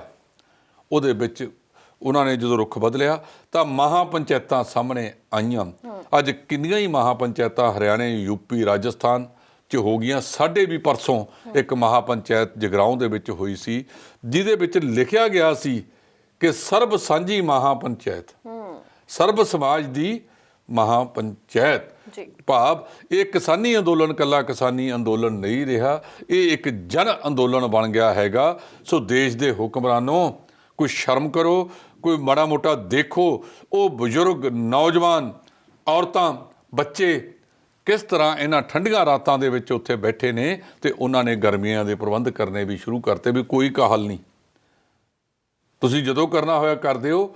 ਅਸੀਂ ਆਪ ਦਾ ਸਿਰੜ, ਆਪ ਦਾ ਉਹ ਲੈ ਕੇ ਬਾਰਡਰਾਂ ਦੇ ਉੱਤੇ ਬੈਠੇ ਆ। ਜੀ ਬਿਲਕੁਲ। ਤੇ ਤੁਸੀਂ ਆਪ ਹੀ ਗੱਲ ਕਰ ਦਿੱਤੀ ਹੈ ਕਿ ਮਹਾ ਪੰਚਾਇਤਾਂ ਹੁਣ ਹਰ ਇੱਕ ਸੂਬੇ ਦੇ ਵਿੱਚ ਬੁਲਾਈਆਂ ਜਾ ਰਹੀਆਂ ਨੇ। ਬਹੁਤ ਸਾਰੇ ਕਿਸਾਨਾਂ ਦਾ ਇਕੱਠ ਉੱਤੇ ਵੇਖਣ ਨੂੰ ਮਿਲਦਾ, ਬਹੁਤ ਸਾਰਾ ਕੁਝ ਹੈ ਜਿਹੜਾ ਸਟੇਜਾਂ ਤੋਂ ਅਨਾਉਂਸ ਕੀਤਾ ਜਾਂਦਾ ਹੈ ਤੇ ਕੇਂਦਰ ਸਰਕਾਰ ਨੂੰ ਰੱਜ ਕੇ ਲਾਂਤਾਂ ਪਾਈਆਂ ਜਾਂਦੀਆਂ ਨੇ, ਪਰ ਕੇਂਦਰ ਸਰਕਾਰ ਟਸ ਤੋਂ ਮਸ ਨਹੀਂ ਹੋ ਰਹੀ। ਖਾਸ ਕਰਕੇ ਜੇ ਗੱਲ ਕੀਤੀ ਜਾਵੇ ਨਰਿੰਦਰ ਤੋਮਰ ਸਾਹਿਬ ਦੀ, ਤਾਂ ਨਰਿੰਦਰ ਤੋਮਰ ਸਾਹਿਬ ਤਾਂ ਕੁਝ ਵੱਖਰੇ ਹੀ ਬਿਆਨਬਾਜ਼ੀ ਕਰਦੇ ਹੋਏ ਨਜ਼ਰ ਆਉਂਦੇ ਨੇ। ਪਹਿਲਾਂ ਤਾਂ ਉਹ ਕਹਿੰਦੇ ਸੀ ਕਿ ਇਹ ਮੁੱਦਾ ਤਾਂ ਸਿਰਫ ਤੇ ਸਿਰਫ ਪੰਜਾਬ ਦਾ ਹੈ, ਜਿਹੜੇ ਪੰਜਾਬ ਦੇ ਕਿਸਾਨ ਨੇ ਉਹਨਾਂ ਨੂੰ ਇਹਨਾਂ ਕਾਨੂੰਨਾਂ ਤੋਂ ਪ੍ਰੋਬਲਮ ਹੈ, ਬਾਕੀ ਕਿਸੇ ਨੂੰ ਹੈ ਹੀ ਨਹੀਂ। ਉਸ ਤੋਂ ਬਾਅਦ ਉਹ ਕਹਿੰਦੇ ਕਿ ਕੁਝ ਇਲਾਕੇ ਨੇ ਜਿਨ੍ਹਾਂ ਨੂੰ ਇਹਨਾਂ ਤੋਂ ਪ੍ਰੋਬਲਮ ਹੈ, ਤੇ ਹੁਣ ਤਾਂ ਉਹਨਾਂ ਵੱਲੋਂ ਇੱਕ ਨਵੀਂ ਹੀ ਗੱਲ ਸਾਹਮਣੇ ਆਈ ਹੈ। ਉਹਨਾਂ ਵੱਲੋਂ ਇਹ ਗੱਲ ਕਹੀ ਗਈ ਹੈ ਕਿ ਜਿਹੜੇ ਕਿਸਾਨ ਆਗੂ ਨੇ ਜਿਹੜੇ ਮੀਟਿੰਗਾਂ ਦੇ ਵਿੱਚ ਆਉਂਦੇ ਨੇ ਕਿ ਵੈਸੇ ਗੱਲਾਂ ਕੀਤੀਆਂ ਜਾਂਦੀਆਂ ਨੇ ਕਿ ਸਾਡੇ 228 ਤੋਂ ਵੱਧ ਕਿਸਾਨ ਸ਼ਹੀਦ ਹੋ ਗਏ ਨੇ ਇਸ ਅੰਦੋਲਨ ਦੇ ਵਿੱਚ, ਪਰ ਜੇ ਇੰਨੇ ਸ਼ਹੀਦ ਹੋਏ ਨੇ ਤਾਂ ਕਿਸਾਨ ਆਗੂਆਂ ਕੋਲ ਡਾਟਾ ਕਿਉਂ ਨਹੀਂ ਹੈ? ਇਹ ਵੱਡੀ ਗੱਲ ਉਹਨਾਂ ਨੇ ਕਹੀ ਹੈ ਕਿ ਕਿਸਾਨ ਆਗੂਆਂ ਨੇ ਸਾਨੂੰ ਇਹਨਾਂ ਦਾ ਡਾਟਾ ਹੀ ਨਹੀਂ ਦਿੱਤਾ। ਤਾਂ ਕਿਤੇ ਨਾ ਕਿਤੇ ਇਹ ਕਹਿੰਦੇ ਹੋਏ ਸ਼ਾਇਦ ਨਜ਼ਰ ਆਉਂਦੇ ਨੇ ਵੀ ਸ਼ਾਇਦ ਇਹ ਲੋਕ ਝੂਠ ਬੋਲ ਰਹੇ ਨੇ ਕਿ ਸਾਡੇ ਲੋਕ, ਸਾਡੇ ਕਿਸਾਨ ਸ਼ਹਾਦਤਾਂ ਪਾ ਰਹੇ। ਇਸ ਨਰਿੰਦਰ ਤੋਮਰ ਨੂੰ ਪਹਿਲਾਂ ਇਹ ਪੁੱਛੋ ਵੀ ਸਰਕਾਰ ਵਾਲੇ ਪਾਸੇ ਕੌਣ ਬੈਠਾ ਹੈਗਾ? ਜਦੋਂ ਇਸ ਤਰ੍ਹਾਂ ਦੇ ਅੰਦੋਲਨ ਦੇ ਵਿੱਚ ਮੌਤਾਂ ਹੋਈਆਂ ਨੇ, ਰਾਜਾਂ ਦੀਆਂ ਸਰਕਾਰਾਂ ਨੇ ਉਹਨਾਂ ਦੀ ਬਾਹ ਫੜੀ ਹੈ, ਉਹਨਾਂ ਨੂੰ ਸਹਾਇਤਾ ਦਿੱਤੀ ਹੈ। ਇਹਦਾ ਮਤਲਬ ਇਹ ਨਰਿੰਦਰ ਤੋਮਰ ਨੂੰ ਪੁੱਛੇ ਕਿ ਕੇਂਦਰ ਸਰਕਾਰ ਦਾ ਰਾਜ ਦੀਆਂ ਸਰਕਾਰਾਂ ਨਾਲ ਤਾਲਮੇਲ ਨਹੀਂ। ਕਿਸਾਨ ਤਾਂ ਹਰ ਰੋਜ਼ ਕਹਿ ਰਹੇ ਨੇ ਕਿ 200 ਤੋਂ ਵੱਧ ਸਾਡੇ ਲੋਕ ਹੈ ਜਿਹੜੇ ਇਸ ਸੰਘਰਸ਼ ਦੇ ਦੌਰਾਨ ਫੌਤ ਹੋ ਗਏ ਨੇ। ਸੋ ਇਹ ਕਹਿਣਾ ਕਿ ਕਿਸਾਨਾਂ ਨੂੰ ਨਹੀਂ ਪਤਾ ਹੈਗਾ, ਇਹ ਜਿਹੜੇ ਨਰਿੰਦਰ ਤੋਮਰ ਜੀ ਨੇ, ਇਹ ਨਰਿੰਦਰ ਤੋਮਰ ਦੇ ਕਦੇ ਰੌਣਕ ਦੇਖੀ ਅੱਜ ਤੱਕ ਮੂੰਹ ਤੇ? ਉਹ ਤਾਂ ਸੈਂਡਵਿਚ ਹੈ, ਇੱਕ ਪਾਸੇ ਕਿਸਾਨਾਂ 'ਚ ਫਸਿਆ ਵਾ, ਦੂਜੇ ਪਾਸੇ ਦੋ ਗੁਜਰਾਤੀ ਜਿਹੜਾ ਇਸ ਦੇਸ਼ ਨੂੰ ਚਲਾਉਣ ਦਾ ਦਾਅਵਾ ਕਰ ਰਹੇ ਨੇ ਉਹਨਾਂ ਦੇ ਵਿੱਚ ਫਸਿਆ ਹੋਇਆ ਹੈ। ਇਸ ਨਰਿੰਦਰ ਤੋਮਰ ਦੇ ਆਪਣੇ ਪੱਲੇ ਤਾਂ ਹੈ ਹੀ ਕੱਖ ਨਹੀਂ ਕਿ ਇਹ ਗੱਲ ਕਰ ਸਕੇ। ਜਦੋਂ ਗੱਲ ਹੁੰਦੀ ਹੈ ਕਿਸਾਨ ਫਸਾ ਲੈਂਦੇ ਨੇ ਤਾਂ ਦੂਜੇ ਕਮਰੇ 'ਚ ਜਾ ਕੇ ਆਪਦੇ ਇਹ ਜਿਹੜੇ 2-3 ਉਹ ਨੇ ਅਹਿਲਕਾਰ ਇਹਨਾਂ ਨੂੰ ਜਾ ਕੇ ਪੁੱਛਦਾ ਕਿ ਹੁਣ ਉਹ ਆਹ ਗੱਲ ਕਹਿੰਦੇ ਨੇ, ਦੱਸੋ ਕੀ ਕੀਤਾ ਜਾਵੇ। ਸੋ ਮੇਰੇ ਕਹਿਣ ਦਾ ਮਤਲਬ ਇਹ ਜਿਹੜੇ ਇਸ ਤਰ੍ਹਾਂ ਦੇ ਬੰਦੇ ਨੇ ਜਿਨ੍ਹਾਂ ਨੇ ਸੌਹਾਂ ਸੰਵਿਧਾਨਾਂ ਦੀਆਂ ਖਾਧੀਆਂ, ਉਹ ਸੰਵਿਧਾਨ ਦੀਆਂ ਸੌਹਾਂ ਖਾ ਕੇ ਜਦੋਂ ਪੈਰ ਪੈਰ ਤੇ ਝੂਠ ਬੋਲ ਰਹੇ ਨੇ। ਸੰਵਿਧਾਨ ਨੇ ਕਦੋਂ ਕਿਹਾ ਕਿ ਤੁਸੀਂ ਦੋ ਫਿਰਕਿਆਂ ਦੀ ਲੜਾਈ ਕਹੋ? ਸੰਵਿਧਾਨ ਨੇ ਕਦੋਂ ਕਿਹਾ ਕਿ ਤੁਸੀਂ ਜਾਤਾਂ ਵਿੱਚ ਲੜਾਈ ਕਰੋ? ਸੰਵਿਧਾਨ ਨੇ ਕਦੋਂ ਕਿਹਾ ਕਿ ਤੁਸੀਂ ਰਾਜਾਂ ਨੂੰ ਆਪਸ ਵਿੱਚ ਦੀ ਲੜਾਓ? ਸੰਵਿਧਾਨ ਨੇ ਕਦੋਂ ਕਿਹਾ ਕਿ ਘੱਟ ਗਿਣਤੀਆਂ ਨੂੰ ਕੁੱਟ ਕੇ ਉਹਨਾਂ ਨੂੰ ਬਦਨਾਮ ਕਰਕੇ ਇੱਕ ਵੱਡੀ ਗਿਣਤੀ ਵਾਲਿਆਂ ਦਾ ਸਾਥ ਦਿਓ? ਇਹ ਕਿੱਥੇ ਲਿਖਿਆ ਸੰਵਿਧਾਨ ਦੇ ਵਿੱਚ? ਜਾਂ ਸੰਵਿਧਾਨ ਕਹਿੰਦਾ ਕਿੱਥੇ ਹੈਗਾ? ਇਹ ਗੱਲਾਂ ਕਰ ਸੌਹਾਂ ਕੁਝ ਖਾਣੀਆਂ ਨੇ, ਕਰਨਾ ਕੁਝ ਹੈ, ਕਤਰਨਾ ਕੁਝ ਹੈ। ਸੋ ਲਗਾਤਾਰ ਜਿਹੜਾ ਇਹ ਵਰਤਾਰਾ ਵਾਪਰ ਰਿਹਾ ਇਹ ਗਲਤ ਹੈ। ਮੈਂ ਅੱਜ ਵੀ ਦਾਅਵੇ ਨਾਲ ਕਹਿੰਦਾ ਕਿ ਜੇ ਤੁਸੀਂ ਇਹ ਵਰਤਾਰਾ ਜਾਰੀ ਰੱਖਿਆ ਤਾਂ ਦੇਸ਼ ਨੂੰ ਦੇਸ਼ ਨਹੀਂ ਰੱਖ ਸਕੋਗੇ। ਡਾਕਟਰ ਮੁਹੰਮਦ ਇਕਬਾਲ ਜਿਨ੍ਹਾਂ ਨੇ ਦੇਸ਼ ਦੀ ਆਜ਼ਾਦੀ ਵੇਲੇ ਇੱਕ ਗੀਤ ਗਾਇਆ ਸੀ, ਸਾਰੇ ਜਹਾਂ ਸੇ ਅੱਛਾ हिंदुस्तान हमारा, हम गुलस्ते हम बुलबुलें हैं इसकी जे गुलस्तान हमारा। ਤਾਂ ਉਸੇ ਡਾਕਟਰ ਮੁਹੰਮਦ ਇਕਬਾਲ ਨੂੰ ਕੁਝ ਸਮੇਂ ਬਾਅਦ ਕਹਿਣਾ ਪੈ ਗਿਆ ਸੀ ਕਿ ਬੂਸ ਹੀ ਆਤੀ ਹੈ ਵਤਨ ਕੋ ਵਤਨ ਕਹਤੇ ਹੋਏ। ਭਾਵ ਜਿਹੜਾ ਕੁਝ ਸੋਚਿਆ ਸੀ, ਜਿਹੜਾ ਸਾਡੇ ਆਜ਼ਾਦੀ ਪਰਵਾਨਿਆਂ ਨੇ ਸਿਰਜਿਆ ਸੀ, ਕੁਰਬਾਨੀਆਂ ਦਿੱਤੀਆਂ, ਉਹਨਾਂ ਨੇ ਇਹ ਨਹੀਂ ਸੋਚਿਆ ਸੀ ਕਿ ਅੱਜ ਦੇ ਇਹ ਸੱਜਣ ਜਿਹੜੇ ਦੇਸ਼ ਚਲਾ ਰਹੇ ਨੇ ਇਹ ਦੇਸ਼ ਨੂੰ ਧਰਮਾਂ ਜਾਤਾਂ ਦੇ ਵਿੱਚ ਵੰਡ ਦੇਣਗੇ ਔਰ ਮਨੁੱਖਤਾ ਦਾ ਘਾਣ ਕਰ ਦੇਣਗੇ, ਮਨੁੱਖ ਨੂੰ ਹੀ ਮਨੁੱਖਤਾ ਦਾ ਵੈਰੀ ਕਰ ਦੇਣਗੇ। ਜੇ ਇਹ ਵਰਤਾਰਾ ਇਸੇ ਤਰ੍ਹਾਂ ਜਾਰੀ ਰਿਹਾ ਤਾਂ ਮਨੁੱਖ ਨੂੰ ਸਿਵਲ ਵਾਰ ਤੋਂ ਰੋਕਿਆ ਨਹੀਂ ਜਾ ਸਕੇਗਾ, ਮਨੁੱਖ ਉਸ ਪਾਸੇ ਵੱਲ ਚਲਾ ਜਾਵੇਗਾ, ਦੇਸ਼ ਚਲਾ ਜਾਵੇਗਾ। ਇਹ ਚੀਜ਼ਾਂ ਤੋਂ ਬਚਣ ਦੀ ਜ਼ਰੂਰਤ ਹੈਗੀ ਹੈ। ਜਿਹੜੇ ਲੋਕ ਅੱਜ ਸੱਤਾ 'ਚ ਬੈਠੇ ਨੇ ਉਹ ਰਾਜੇ ਬਣ ਬੈਠੇ ਨੇ, ਸ਼ਾਸਕ ਬਣ ਬੈਠੇ ਨੇ, ਉਹਨਾਂ ਨੂੰ ਸੋਚਣਾ ਚਾਹੀਦਾ ਇਹ ਲੋਕ ਉਹਨਾਂ ਦੀ ਪ੍ਰਜਾ ਨੇ। ਜੇ ਲੋਕਾਂ ਨੂੰ ਤੁਸੀਂ ਇਸੇ ਤਰ੍ਹਾਂ ਤੰਗ ਕਰੋਗੇ ਤਾਂ ਇੱਕ ਸਮਾਂ ਆਉਂਦਾ ਹੈ ਤੇ ਫਿਰ ਲੋਕ ਉਹਦਾ ਬਦਲਾ ਲੈ ਲੈਂਦੇ ਨੇ। ਜੀ ਬਿਲਕੁਲ। ਤੇ ਗੱਲਾਂ ਤੁਹਾਡੀਆਂ ਬਿਲਕੁਲ ਸਹੀ ਨੇ ਕਿ ਜਦੋਂ ਵੀ ਜ਼ੁਲਮ ਹੋਇਆ, ਜਦੋਂ ਵੀ ਆਵਾਜ਼ ਚੁੱਕੀ ਗਈ ਤਾਂ ਕਿਤੇ ਨਾ ਕਿਤੇ ਸਰਕਾਰਾਂ ਵੱਲੋਂ ਉਹਨਾਂ ਅੰਦੋਲਨਾਂ ਦੇ ਵਿੱਚ ਫਿੱਕ ਪਾਉਣ ਦੀ, ਉਹਨਾਂ ਅੰਦੋਲਨਾਂ ਦੇ ਵਿੱਚ ਕਟੋ-ਫਾਟ ਕਰਨ ਦੀ ਕੋਸ਼ਿਸ਼ ਕੀਤੀ ਗਈ। ਤੇ ਉਹੀ ਕੋਸ਼ਿਸ਼ ਕਿਸਾਨ ਸੰਘਰਸ਼ ਦੇ ਵਿੱਚ ਵੀ ਕੀਤੀ ਗਈ 26 ਜਨਵਰੀ ਵਾਲੇ ਦਿਨ ਕਿ ਉਸ ਨੂੰ ਇੱਕ ਅਲੱਗ ਫਿਰਕੇ ਦਾ ਰੂਪ ਦੇਣਾ ਚਾਹਿਆ। ਪਰ ਕਹਿੰਦੇ ਨੇ ਕਿ ਜਿੱਥੇ ਇੰਨੇ ਲੋਕਾਂ ਦੀਆਂ ਆਸਾਂ ਹੋਣ, ਜਿੱਥੇ ਇੰਨੇ ਲੋਕਾਂ ਦੀਆਂ ਦੁਆਵਾਂ ਹੋਣ, ਤਾਂ ਉੱਥੇ ਰੱਬ ਵੀ ਆਪਣੇ ਆਪ ਬੋੜਦਾ। ਤੇ ਉਹੀ ਗੱਲ ਹੋਈ ਹੈ ਕਿ ਫਿਰ ਵੀ ਰਾਕੇਸ਼ ਟਿਕੈਤ ਸਾਹਿਬ ਦੀ ਕੋਸ਼ਿਸ਼ ਦੇ ਸਦਕਾ ਸਾਰੇ ਲੋਕ ਇੱਕ ਵਾਰ ਫਿਰ ਤੋਂ ਉਸੇ ਮੰਚ ਤੇ ਜੁੜ ਗਏ। ਬੀਜੇਪੀ ਨੇ ਕੋਈ ਕਸਰ ਨਹੀਂ ਛੱਡੀ, ਦਿੱਲੀ ਪੁਲਿਸ ਨੇ ਕੋਈ ਕਸਰ ਨਹੀਂ ਛੱਡੀ, ਯੂਪੀ ਪੁਲਿਸ ਨੇ ਕੋਈ ਕਸਰ ਨਹੀਂ ਛੱਡੀ ਸਾਡੇ ਨੌਜਵਾਨਾਂ ਤੇ ਸਾਡੇ ਕਿਸਾਨਾਂ ਤੇ ਤਸ਼ੱਦਦ ਕਰਨ ਦੀ। ਪਰ ਫਿਰ ਵੀ ਅੱਜ ਉੱਥੇ ਫਿਰ ਤੋਂ ਉਹੀ ਕੁਝ ਜਾਰੀ ਹੈ। ਉਸੇ ਤਰੀਕੇ ਦੇ ਨਾਲ ਕਿਸਾਨ ਲਗਾਤਾਰ ਪਹੁੰਚ ਰਹੇ ਨੇ, ਧਰਨੇ ਪ੍ਰਦਰਸ਼ਨ ਹੋ ਰਹੇ ਨੇ, ਸਭ ਕੁਝ ਸ਼ਾਂਤਮਈ ਚੱਲ ਰਿਹਾ। ਜੇਕਰ ਕੁਝ ਹੋਇਆ ਸੀ ਤਾਂ ਉਹ ਸਿਰਫ ਤੇ ਸਿਰਫ ਇਹਨਾਂ ਸਰਕਾਰਾਂ ਦੀਆਂ, ਇਹਨਾਂ ਏਜੰਸੀਆਂ ਦੀ ਸ਼ਹਿ ਤੇ ਹੋਇਆ ਸੀ। ਸੋ ਵੇਲਾ ਇੱਕ ਛੋਟੀ ਜਿਹੀ ਬ੍ਰੇਕ ਦਾ ਹੋ ਚੱਲਿਆ ਜੀ। ਜਾਣਾ ਤੁਸੀਂ ਕਿਤੇ ਨਹੀਂ, ਗੱਲਾਂ ਬਾਤਾਂ ਬਹੁਤ ਨੇ, ਟੌਪਿਕਸ ਬਹੁਤ ਨੇ, ਸਭ ਤੇ ਵਿਚਾਰ ਵਟਾਂਦਰਾ ਕਰਦੇ ਰਵਾਂਗੇ। ਮਿਲਦੇ ਇੱਕ ਛੋਟੇ ਜਿਹੇ ਵਕਫੇ ਤੋਂ ਬਾਅਦ। ਹੁਣ ਤੁਸੀਂ ਦੇਖ ਸਕਦੇ ਹੋ ਗਲੋਬਲ ਪੰਜਾਬ ਟੀਵੀ ਨੂੰ ਡਾਊਨਲੋਡ ਕਰੋ ਸਾਡੀ ਐਪ ਐਂਡਰੋਇਡ ਜਾਂ iOS ਤੇ ਫ੍ਰੀ ਵਿੱਚ, roku ਅਤੇ Amazon Fire TV ਤੇ ਜਾਂ Apple TV ਤੇ। ਨਾਲ ਹੀ ਦੇਖ ਸਕਦੇ ਹੋ ਲਾਈਵ ਸਟ੍ਰੀਮਿੰਗ www.globalpunjabtv.com ਤੇ। ਛੋਟੀ ਬ੍ਰੇਕ ਤੋਂ ਬਾਅਦ ਇੱਕ ਵਾਰ ਤੁਹਾਡਾ ਫਿਰ ਤੋਂ ਸਵਾਗਤ ਹੈ ਸਾਡੇ ਖਾਸ ਪ੍ਰੋਗਰਾਮ ਵਾਰ ਸਤਵਾਰ ਦੇ ਵਿੱਚ। ਗੱਲ ਹੋ ਰਹੀ ਸੀ ਕਿਸਾਨੀ ਸੰਘਰਸ਼ ਬਾਰੇ। ਕਿਸਾਨੀ ਸੰਘਰਸ਼ ਦੇ ਵਿੱਚ 4-5 ਮਹੀਨਿਆਂ ਦੇ ਦੌਰਾਨ ਬਹੁਤ ਕੁਝ ਨਵਾਂ ਵੇਖਣ ਨੂੰ ਮਿਲਿਆ। ਖਾਸ ਕਰਕੇ ਜੇ ਗੱਲ ਕੀਤੀ ਜਾਵੇ 26 ਜਨਵਰੀ ਦੀ ਟਰੈਕਟਰ ਪਰੇਡ ਦੀ, ਤਾਂ 26 ਜਨਵਰੀ ਦੀ ਟਰੈਕਟਰ ਪਰੇਡ, ਉਹ ਪਰੇਡ ਜਿਹੜੀ ਇਤਿਹਾਸਿਕ ਹੋਣੀ ਸੀ, ਉਹ ਪਰੇਡ ਜਿਸ ਦੀ ਲੋਕ ਵੇਟ ਕਰ ਰਹੇ ਸੀ। ਇੰਟਰਨੈਸ਼ਨਲ ਪੱਧਰ ਦਾ ਮੀਡੀਆ ਉੱਥੇ ਪਹੁੰਚਿਆ ਹੋਇਆ ਸੀ, ਤਾਂ ਉਹਨਾਂ ਨੂੰ ਉਹ ਪਰੇਡ ਦੀ ਕਵਰੇਜ ਹੀ ਨਹੀਂ ਕਰਨ ਦਿੱਤੀ ਗਈ। ਬਹੁਤ ਸਾਰੇ ਕਾਰਨ ਸੀ ਉਹਦੇ ਪਿੱਛੇ ਜਿਹੜੇ ਰਹੇ, ਪਰ ਫਿਰ ਤੋਂ ਅਸੀਂ ਕਹਾਂਗੇ ਕਿ ਇੱਕ ਹਿੰਸਕ ਰੂਪ ਉਸ ਪਰੇਡ ਨੂੰ ਦੇ ਦਿੱਤਾ ਗਿਆ, ਜਿਸ ਦਾ ਪੂਰਾ ਇਲਜ਼ਾਮ ਹੈ ਜਿਹੜਾ ਉਹ ਦੀਪ ਸਿੱਧੂ ਤੇ ਕੁਝ ਆਗੂਆਂ ਤੇ, ਖਾਸ ਕਰਕੇ ਉਹਦੇ ਵਿੱਚ ਸਰਵਣ ਸਿੰਘ ਪੰਧੇਰ ਦਾ ਨਾਮ ਤੇ ਪੰਨੂ ਸਾਹਿਬ ਦਾ ਨਾਮ ਜਿਹੜਾ ਹੈਗਾ ਉਹ ਅੱਗੇ ਆਉਂਦਾ। ਤਾਂ ਜੇ ਗੱਲ ਕਰੀਏ ਦੀਪ ਸਿੱਧੂ ਦੀ, ਤਾਂ ਬੀਤੇ ਦਿਨੀ ਦੀਪ ਸਿੱਧੂ ਦੀ ਵੀ ਗ੍ਰਿਫਤਾਰੀ ਹੋਈ। ਉਸ ਦੀ ਗ੍ਰਿਫਤਾਰੀ ਨੂੰ ਲੈ ਕੇ ਵੀ ਬਹੁਤ ਸਾਰੇ ਚਰਚੇ ਹੋ ਰਹੇ ਨੇ। ਤਾਂ ਹੋਰ ਇਹ ਵੀ ਕਹਿੰਦੇ ਹੋਏ ਲੋਕ ਨਜ਼ਰ ਆ ਰਹੇ ਨੇ ਕਿ ਇਹ ਸਭ ਕੁਝ ਇੱਕ ਸਕ੍ਰਿਪਟ ਆਧਾਰਿਤ ਹੋ ਰਿਹਾ। ਢਿੱਲੋਂ ਸਾਹਿਬ ਬਿਲਕੁਲ ਠੀਕ ਹੈ ਜੀ। ਆਪਾਂ ਪਹਿਲਾਂ ਵੀ ਗੱਲ ਕੀਤੀ ਸੀਗੀ ਕਿ ਇਹ ਇੱਕ ਸਕ੍ਰਿਪਟ ਰਚੀ ਗਈ ਸੀ ਕਿ ਜੇ ਕਿਸਾਨ ਇਸ ਤਰ੍ਹਾਂ ਬਾਜ਼ ਨਹੀਂ ਆਉਂਦੇ, ਕਿਸਾਨ ਕੌਣ ਹੈ? ਕੋਈ ਬੰਗਲਾਦੇਸ਼ ਜਾਂ ਪਾਕਿਸਤਾਨ ਤੋਂ ਨਹੀਂ ਆਏ, ਇਸੇ ਦੇਸ਼ ਦੇ ਪਲ ਨੇ, ਇਸੇ ਦੇਸ਼ ਦੇ ਵਾਸੀ ਨੇ, ਇੱਥੇ ਹੀ ਰਹਿ ਕੇ ਉਹ ਆਪਣੀਆਂ ਮੰਗਾਂ ਦੀ ਗੱਲ ਕਰ ਰਹੇ ਨੇ। ਇੱਕ ਜਿਵੇਂ ਪਹਿਲਾਂ ਸ਼ਹੀਨ ਬਾਗ ਦਾ ਮੋਰਚਾ, ਉੱਥੇ ਕਿਹੜੇ ਨਾਅਰੇ ਦਿੱਤੇ ਗਏ ਆਪਾਂ ਇੱਥੋਂ ਦੁਹਰਾ ਨਹੀਂ ਸਕਦੇ। ਧਾਰਾ 370 ਤੋੜਨਾ, ਉਸ ਤੋਂ ਪਹਿਲਾਂ ਕਿੰਨਾ ਕੁਛ, ਕਦੇ ਪੁਲਵਾਮਾ, ਕਦੇ ਦੂਜਾ, ਕਦੇ ਤੀਜਾ। ਇਹ ਦੇਸ਼ ਨੂੰ ਮਤਲਬ ਰਾਸ਼ਟਰਵਾਦ, ਜਿਹੜਾ ਅਖੌਤੀ ਰਾਸ਼ਟਰਵਾਦ ਆ, ਉਹਦੇ ਵਿੱਚ ਵੰਡਿਆ ਗਿਆ। ਇਹ ਸਕ੍ਰਿਪਟ 1984 ਤੋਂ ਵੀ ਭੈੜੀ ਲਿਖੀ ਗਈ ਸੀ, ਪਰ ਕੁਦਰਤ ਜਿੱਥੇ ਹੋਵੇ, ਕੁਦਰਤ ਸਾਥ ਦਿੰਦੀ ਹੋਵੇ, ਉੱਥੇ ਮਤਲਬ ਇਹ ਬਚ ਗਿਆ।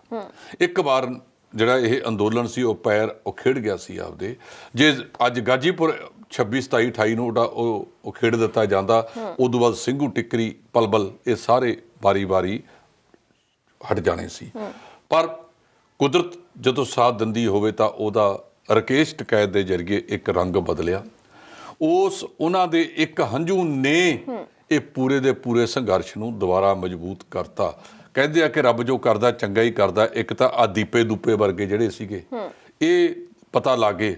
ਵੈਸੇ ਤਾਂ ਪਹਿਲਾਂ ਹੀ ਪਤਾ ਸੀ, ਥੋੜ੍ਹੇ ਬਹੁਤੇ ਇਹਨਾਂ ਤੋਂ ਦੂਰੀ ਬਣਾ ਕੇ ਰੱਖਣ ਦੀ ਜ਼ਰੂਰਤ ਸੀ। ਦੂਜਾ, ਜਿਹੜੇ ਇਹਨਾਂ ਅੰਦੋਲਨਾਂ ਦੇ ਵਿੱਚ ਕੁਝ ਵੱਖਰੀ ਰਾਗ ਅਲਾਪਣ ਵਾਲੇ ਲੋਕ ਬੈਠੇ ਸੀ, ਉਹਨਾਂ ਬਾਰੇ ਵੀ ਕਲੀਅਰ ਹੋ ਗਿਆ।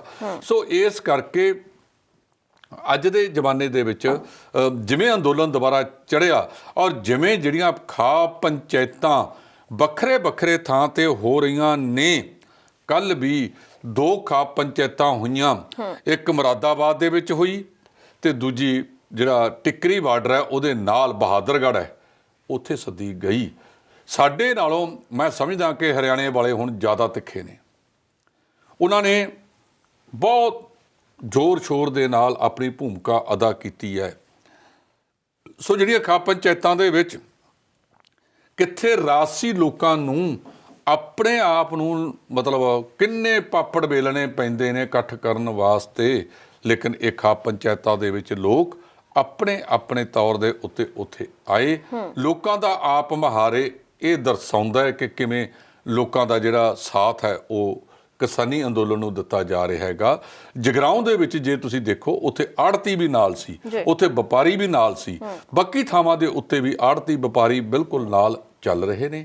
ਸੋ ਇਹ ਕਿਸਾਨੀ ਅੰਦੋਲਨ ਜਿੱਧਰ ਜਿਵੇਂ ਚੱਲਿਆ ਹੈਗਾ, ਮਤ ਇਹ ਆਪਦੀਆਂ ਅੱਖਾਂ ਤੇ ਪੱਟੀ ਬੰਨ੍ਹ ਕੇ ਰੱਖੀ, ਹੰਕਾਰ ਦੀ ਬੈਠੇ ਰਹਿਣ, ਪਰ ਅੰਦਰ ਖਾਤੇ ਕੰਬੇ ਹੋਏ ਨੇ ਕਿ ਕਿਸੇ ਨਾ ਕਿਸੇ ਤਰੀਕੇ ਦੇ ਨਾਲ ਦੱਸਿਆ ਜਾ ਰਿਹਾ ਹੈ ਕਿ ਗੁਪਤ ਰੂਪ ਵਿੱਚ ਸੁਨੇਹੇ ਵੀ ਆ ਰਹੇ ਨੇ ਵੀ ਆਓ ਯਾਰ ਬਹਿ ਕੇ ਗੱਲ ਇਹਨੂੰ ਨਿਬੇੜੀਏ, ਪਰੇ ਕਾਹਨੂੰ ਤੁਸੀਂ ਉਹ ਕਰਦੇ ਹੋ।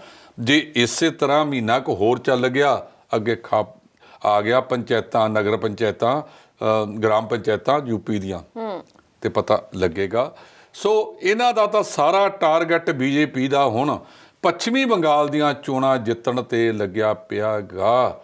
ਔਰ ਜਦੋਂ ਦੂਜੇ ਲੋਕ ਇਹਨਾਂ ਦੇ ਲੋਕਾਂ ਨੂੰ ਤੋੜਦੇ ਸੀ, ਇਹ ਕਿਵੇਂ ਕਰਦੇ ਸੀ, ਅੱਜ ਇਹ ਤ੍ਰਿਣਮੂਲ ਕਾਂਗਰਸ ਦੇ ਲੋਕਾਂ ਨੂੰ ਤੋੜ ਰਹੇ ਨੇ।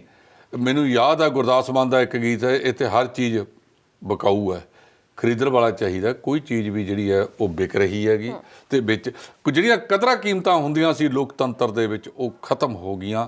ਇਸ ਵਾਰ ਲੋਕ ਜਿਹੜੇ ਆ ਉਹ ਪੈਸੇ ਦੀ ਚਕਾਚੌਂਧ ਦੇ ਵਿੱਚ ਉਲਝੇ ਹੋਏ ਨੇ। ਸੋ ਪੈਸੇ ਦੀ ਚਕਾਚੌਂਧ ਨੇ ਹੀ ਸਾਡੇ ਦੇਸ਼ ਨੂੰ ਇਹਨਾਂ ਬਰੂਹਾਂ ਤੇ ਧੱਕਿਆ ਜਾ ਰਿਹਾ ਹੈਗਾ। ਸੋ ਜਿੱਦਾਂ ਇਹ ਅੱਜ ਸਾਡੇ ਹੁਕਮਰਾਨ ਇਹ ਦੇਸ਼ ਨੂੰ ਚਲਾਉਣ ਵਾਸਤੇ ਲੱਗੇ ਹੋਏ ਨੇ, ਇਹ ਬਹੁਤ ਮੰਦਭਾਗਾ ਹੈ। ਇਹਦਾ ਕੋਈ ਨਾ ਕੋਈ ਵਿਰੋਧੀ ਧਿਰਾਂ ਨੂੰ ਵੀ ਅੱਗੇ ਆ ਕੇ ਹੱਲ ਕੱਢਣਾ ਚਾਹੀਦਾ ਹੈ। ਔਰ ਉਹ ਧਿਰਾਂ ਜਿਹੜੀਆਂ ਮਨੁੱਖਤਾ ਦੀ ਕਦਰ ਨਹੀਂ ਕਰਦੀਆਂ, ਇਹਨਾਂ ਦੇ ਖੋਤੀ ਰਾਸ਼ਟਰਵਾਦ, ਹਿੰਦੂਵਾਦ ਦੇ ਵਿੱਚ ਆਉਂਦੀਆਂ ਨੇ, ਉਹਨਾਂ ਨੂੰ ਸੋਚਣ ਦੀ ਜ਼ਰੂਰਤ ਹੈ ਕਿ ਜੇ ਮਨੁੱਖਤਾ ਹੀ ਨਾ ਰਹੀ, ਕਿਸਾਨ ਹੀ ਨਾ ਰਿਹਾ, ਅੰਨ ਪੈਦਾ ਕਰਨ ਵਾਲਾ ਹੀ ਨਾ ਰਿਹਾ, ਤਾਂ ਤੁਸੀਂ ਕਰਨਾ ਕੀ ਹੈ, ਕੀ ਖਾਣਾ ਹੈਗਾ। ਰਾਕੇਸ਼ ਟਕੈਤ ਨੇ ਉਸੇ ਦਿਨ ਤੋਂ ਕਹਿ ਰਹੇ ਨੇ ਕਿ ਕੋਈ ਪ੍ਰਸਤਾਵ ਲਿਆਓ ਸਾਡੇ ਸਾਹਮਣੇ, ਕਾਨੂੰਨ ਰੱਦ ਕਰ ਦਿਓ। ਇਹ ਜਿਹੜਾ ਨਰਿੰਦਰ ਤੋਮਰਾ ਬਾਰ-ਬਾਰ ਕਹਿੰਦਾ, ਰਾਜ ਸਭਾ ਦੇ ਵਿੱਚ ਜਾ ਕੇ ਬੋਲੀ ਜਾਂਦਾ ਹੈਗਾ, ਸੰਸਦ ਦੇ ਵਿੱਚ, ਕਿ ਕਾਨੂੰਨ ਹੀ ਬੜੇ ਵਧੀਆ ਨੇ, ਫਿਰ ਬਦਲਣ ਵਾਸਤੇ ਕਿਉਂ ਮੰਨੇ ਸੀ? ਸੁਪਰੀਮ ਕੋਰਟ ਦੇ ਵਿੱਚ ਤੁਸੀਂ ਕਿਹਾ 1.5 ਸਾਲ ਗਾਹਾਂ ਕਰ ਦਿੰਦੇ ਆ, ਅਮੈਂਡਮੈਂਟਾਂ ਤੁਸੀਂ ਮੰਨੀ ਜਾਂਦੇ ਹੋ। ਅਮੈਂਡਮੈਂਟਾਂ ਸੋਧਾਂ ਤਾਂ ਹੀ ਨੇ ਨਾ ਜੇ ਇਹਨਾਂ ਦੇ ਵਿੱਚ ਤੁਹਾਨੂੰ ਲੱਗਿਆ ਵੀ ਕੋਈ ਨਾ ਕੋਈ ਗਲਤ ਬਣ ਗਿਆ। ਅਮਿਤ ਸ਼ਾਹ ਦਾ ਇਹ ਕਹਿਣਾ ਕਿ ਯਾਰ ਸਾਤੋਂ ਬਣ ਗਏ, ਹੁਣ ਤੁਸੀਂ ਸਾਡੀ ਵੀ ਖੱਲ ਬਚਾਓ, ਸਾਡਾ ਵੀ ਮਾੜਾ ਮੋਟਾ ਖਿਆਲ ਰੱਖੋ। ਸੋ ਇਸ ਪਾਸੇ ਵੱਲ ਜਾਓ। ਖਾਪ ਪੰਚਾਇਤਾਂ ਤੇ ਜਿਹੜੀਆਂ ਮਹਾਂ ਪੰਚਾਇਤਾਂ ਨੇ ਜੋ ਇਸ ਵੇਲੇ ਇਸ ਸੰਘਰਸ਼ ਨੂੰ ਹੋਰ ਜਿਉਂਦਾ ਰੱਖ ਰਹੀਆਂ ਨੇ, ਸੋ ਉਹਨਾਂ ਦਾ ਜਿਹੜਾ ਅਨੁਭਵ ਹੈ ਉਹ ਦੇਖਣ ਦੀ ਜ਼ਰੂਰਤ ਹੈ। ਬੜਾ ਜ਼ੋਰ ਲਾ ਲਿਆ ਇਹਨਾਂ ਨੇ ਇਹਨਾਂ ਨੂੰ ਇੱਕ ਦੂਜੇ ਦੇ ਨਾਲ ਲੜਾਉਣ ਦਾ, ਪਰ ਅਜੇ ਤੱਕ ਇਹ ਕਾਮਯਾਬ ਨਹੀਂ ਹੋਏ। ਜੀ ਬਿਲਕੁਲ, ਤੇ ਵਾਕਈ ਕਿ ਹਾਲੇ ਤੱਕ ਕਾਮਯਾਬ ਨਹੀਂ ਹੋਵੇ ਤੇ ਹੋਣ ਦਿੱਤਾ ਵੀ ਨਹੀਂ ਜਾਵੇਗਾ, ਕਿਉਂਕਿ ਸਭ ਕੁਝ ਸਮੇਂ ਦੇ ਨਾਲ ਹੀ ਪਤਾ ਲੱਗ ਜਾਂਦਾ ਹੈ ਕਿੱਥੇ ਕੀ ਹੋ ਰਿਹਾ, ਕੀ ਨਹੀਂ ਹੋ ਰਿਹਾ, ਕਿੱਥੇ ਕਿੱਥੇ ਕੀ ਸਕ੍ਰਿਪਟਡ ਹੈ, ਕਿੱਥੇ ਕਿੱਥੇ ਕਿਸ ਨੂੰ ਨੁਕਸਾਨ ਪਹੁੰਚਾਉਣ ਦੀਆਂ ਕੋਸ਼ਿਸ਼ਾਂ ਲਗਾਤਾਰ ਕੀਤੀਆਂ ਜਾ ਰਹੀਆਂ ਨੇ। ਪਰ ਇਸ ਤੋਂ ਪਹਿਲਾਂ ਸਾਡੀ ਗੱਲ ਚੱਲ ਰਹੀ ਸੀ 26 ਜਨਵਰੀ ਦੇ ਨਾਲ ਰਿਲੇਟਡ ਕਿ ਉਸ ਦਿਨ ਸਭ ਨੂੰ ਯਾਦ ਹੋਵੇਗਾ ਕਿ ਨਵਰੀਤ ਸਿੰਘ ਨਾਮ ਦੇ ਨੌਜਵਾਨ ਦੀ ਮੌਤ ਹੋਈ। ਕਈ ਲੋਕ ਕਹਿ ਰਹੇ ਨੇ ਕਿ ਮੌਤ ਹੋਈ ਨਹੀਂ, ਪਰ ਸੋਸ਼ਲ ਮੀਡੀਆ ਜਾਂ ਫਿਰ ਸਾਡੇ ਜਿਹੜੇ ਗੋਦੀ ਮੀਡੀਆ ਨੂੰ ਹਟਾ ਕੇ ਸਾਡਾ ਪੰਜਾਬ ਦਾ ਮੀਡੀਆ ਜਿਹੜਾ ਕਵਰੇਜ ਕਰਦਾ, ਜਿਨ੍ਹਾਂ ਨੇ ਘਰ ਤੱਕ ਜਾ ਕੇ ਕਵਰੇਜ ਕੀਤੀ ਆ, ਉਹਨਾਂ ਨੇ ਸਾਰੀ ਸੱਚਾਈ ਲੋਕਾਂ ਦੇ ਸਾਹਮਣੇ ਰੱਖੀ ਹੈ। ਉੱਤੇ ਹੀ ਇੱਕ ਗੱਲ ਸੋਚਣ ਵਾਲੀ ਬਣਦੀ ਹੈ ਤੇ ਦੱਸਣ ਵਾਲੀ ਵੀ ਬਣਦੀ ਆ ਕਿ ਦਿੱਲੀ ਪੁਲਿਸ ਵੱਲੋਂ, ਯੂਪੀ ਪੁਲਿਸ ਵੱਲੋਂ ਵਾਰ-ਵਾਰ ਇਹ ਗੱਲ ਦੁਹਰਾਈ ਜਾਂਦੀ ਹੈ ਕਿ ਨਵਰੀਤ ਦੀ ਮੌਤ ਟਰੈਕਟਰ ਤੋਂ ਡਿੱਗਣ ਕਾਰਨ ਹੋਈ, ਪਰ ਨਵਰੀਤ ਦੇ ਦਾਦਾ ਜੀ ਡਿਬਡਬਾ ਸਾਹਿਬ ਨੇ ਇਹ ਗੱਲ ਦੇ ਪ੍ਰੂਫ ਵੀ ਇਕੱਠੇ ਕਰ ਰਹੇ ਨੇ ਕਿ ਉਹਨਾਂ ਦੇ ਪੋਤੇ ਦੀ ਮੌਤ ਸਿਰ ਦੇ ਵਿੱਚ ਗੋਲੀ ਲੱਗਣ ਦੇ ਨਾਲ ਹੋਈ ਹੈ। ਇਹ ਕੇਸ ਫਿਲਹਾਲ ਕੋਰਟ ਦੇ ਵਿੱਚ ਲੱਗਿਆ ਹੋਇਆ ਹੈ। ਕੋਰਟ ਵੱਲੋਂ ਦਿੱਲੀ ਪੁਲਿਸ, ਯੂਪੀ ਪੁਲਿਸ ਤੇ ਦਿੱਲੀ ਦੀ ਸਰਕਾਰ, ਆਮ ਆਦਮੀ ਪਾਰਟੀ ਨੂੰ ਵੀ ਨੋਟਿਸ ਜਾਰੀ ਕੀਤਾ ਤੇ 26 ਫਰਵਰੀ ਤੱਕ ਇਸ ਦੀ ਸੁਣਵਾਈ ਦੁਬਾਰਾ ਰੱਖਣ ਦੀ ਗੱਲ ਕੀਤੀ ਜਾ ਰਹੀ ਹੈ ਕਿ 26 ਤਰੀਕ ਨੂੰ ਦੁਬਾਰਾ ਸੁਣਵਾਈ ਹੋਏਗੀ। ਤੇ ਇਹਦੇ ਨਾਲ ਹੀ ਮਿਲਦਾ ਜੁਲਦਾ ਇੱਕ ਹੋਰ ਕੇਸ ਹੈ ਨੌਦੀਪ ਵਾਲਾ। ਉਹ ਵੀ ਸਭ ਨੂੰ ਪਤਾ ਹੀ ਹੈ ਕਿ ਮੁਕਤਸਰ ਦੀ ਰਹਿਣ ਵਾਲੀ ਨੌਜਵਾਨ ਲੜਕੀ ਨੌਦੀਪ, ਜਿਸ ਨੂੰ 12 ਜਨਵਰੀ ਵਾਲੇ ਦਿਨ ਸਿੰਘੂ ਬਾਰਡਰ ਤੋਂ ਚੁੱਕਿਆ ਗਿਆ ਸੀ, ਉਸ ਤੇ ਵੀ ਹਰਿਆਣਾ ਪੁਲਿਸ ਵੱਲੋਂ ਤਸ਼ੱਦਦ ਢਾਏ ਗਏ। ਤਾਂ ਉਸ ਦੇ ਲਈ ਵੀ ਬਹੁਤ ਸਾਰੀਆਂ ਜਿਹੜੀਆਂ ਪਾਰਟੀਆਂ ਕਹਿ ਲਈਏ, ਬਹੁਤ ਸਾਰੇ ਜਿਹੜੇ ਵਕੀਲ ਨੇ ਉਹ ਲੱਗੇ ਹੋਏ ਨੇ ਕਿ ਉਸ ਦੀ ਜ਼ਮਾਨਤ ਕੀਤੀ ਜਾਵੇ, ਪਰ ਸੁਣਿਆ ਕਿ ਉਸ ਤੇ ਬਹੁਤ ਜ਼ਿਆਦਾ ਸਖਤ ਧਾਰਾਵਾਂ ਲਾਈਆਂ ਹੋਈਆਂ ਨੇ ਕਿ ਇੱਕ ਕੇਸ ਦੇ ਵਿੱਚ ਤਾਂ ਜ਼ਮਾਨਤ ਮਿਲ ਗਈ ਹੈ, ਪਰ 2 ਕੇਸ ਹਲੇ ਵੀ ਪੈਂਡਿੰਗ ਨੇ ਜਿਨ੍ਹਾਂ ਤੇ ਜ਼ਮਾਨਤ ਲੈਣੀ ਬਹੁਤ ਹੀ ਔਖੀ ਜਾਪੀ ਜਾ ਰਹੀ ਹੈ। ਸੋ ਇਹ ਦੋਨੋਂ ਕੇਸ ਨੇ ਜਿਹੜੇ ਉਹ ਬਹੁਤ ਚਰਚਾ ਦਾ ਵਿਸ਼ਾ ਬਣੇ ਹੋਏ ਨੇ। ਦੇਖੋ, ਜਿਹੜੀ ਇਹ ਨਵਦੀਪ ਹੈਗੀ ਆ, ਨਵਦੀਪ ਇੱਕ ਦਲਿਤ ਆਗੂ ਹੈ ਜੀ।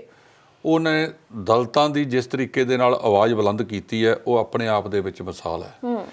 ਸਰਕਾਰਾਂ ਦੇ ਜਿਹੜੇ ਇਹ ਹੱਥ ਠੋਕੇ ਹੁੰਦੇ ਹੈ, ਅੱਜ ਕੱਲ੍ਹ ਜਿਹੜੀ ਪੁਲਿਸ ਕਰਮਚਾਰੀ, ਪਹਿਲਾਂ ਕੁਝ ਸਮਾਂ ਹੁੰਦਾ ਸੀ ਜਦੋਂ ਰਾਜਸੀ ਲੋਕ ਜਿੰਨਾ ਮਰਜ਼ੀ ਦਬਾਅ ਪਾ ਲੈਂਦੇ ਪਰ ਉਹ ਦਬਾਅ ਮੰਨਦੇ ਨਹੀਂ ਸੀ ਹੋਇਆ ਕਰਦੇ, ਪਰ ਅੱਜ ਇਹ ਦਬਾਅ ਮੰਨਿਆ ਜਾ ਰਿਹਾ ਹੈਗਾ।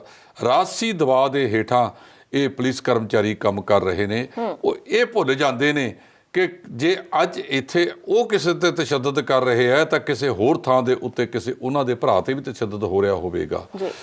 ਸੋ ਜਦੋਂ ਤੋਂ ਇਹ ਰਾਜਸੀ ਲੋਕ ਭਾਰੂ ਹੋਏ ਨੇ ਉਦੋਂ ਤੋਂ ਜਿਹੜੀਆਂ ਰਾਜਨੀਤਿਕ ਕਦਰਾਂ ਕੀਮਤਾਂ ਨੇ ਇਹ ਘਟੀਆਂ ਨੇ।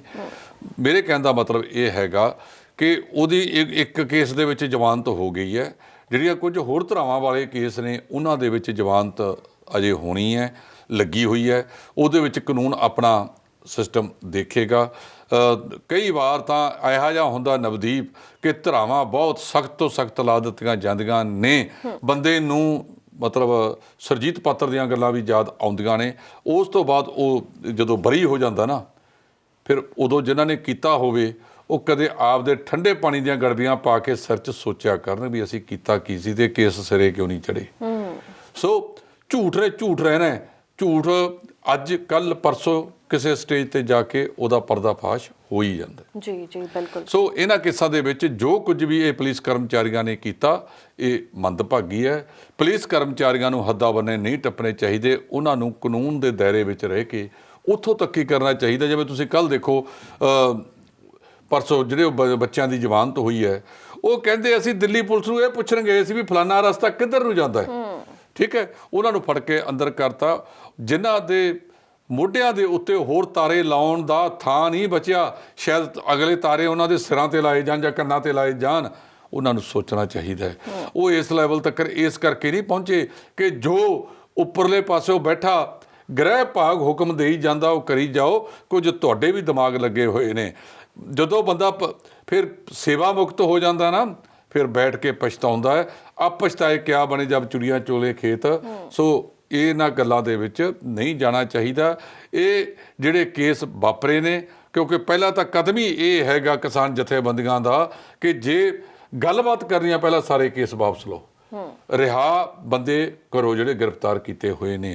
ਜਿਹੜੀ ਤੁਸੀਂ ਨਵਰੀਤ ਵਾਲੀ ਗੱਲ ਕੀਤੀ ਹੈ, ਆਪਾਂ ਵੀ ਸਾਰਿਆਂ ਨੇ ਦੇਖਿਆ ਕਿ ਨਵਰੀਤ ਦਾ ਟਰੈਕਟਰ ਇੱਕਦਮ ਅਨਬੈਲੈਂਸ ਹੋਇਆ। ਇਹਦਾ ਮਤਲਬ ਉਹਨਾਂ ਨੇ ਦੇਖਿਆ ਵੀ ਉਹਦੇ ਇੱਕ ਪਾਸਿਓਂ ਗੋਲੀ ਵੱਜੀ ਹੈ, ਦੂਜੇ ਪਾਸਿਓਂ ਬਾਹਰ ਨਿਕਲੀ ਹੈ। ਪੋਸਟਮਾਰਟਮ ਦੀ ਰਿਪੋਰਟ ਦੇ ਵਿੱਚ ਜ਼ਰੂਰ ਆਇਆ ਹੋਣਾ ਇਸ ਬਾਰੇ, ਇਸ ਕਰਕੇ।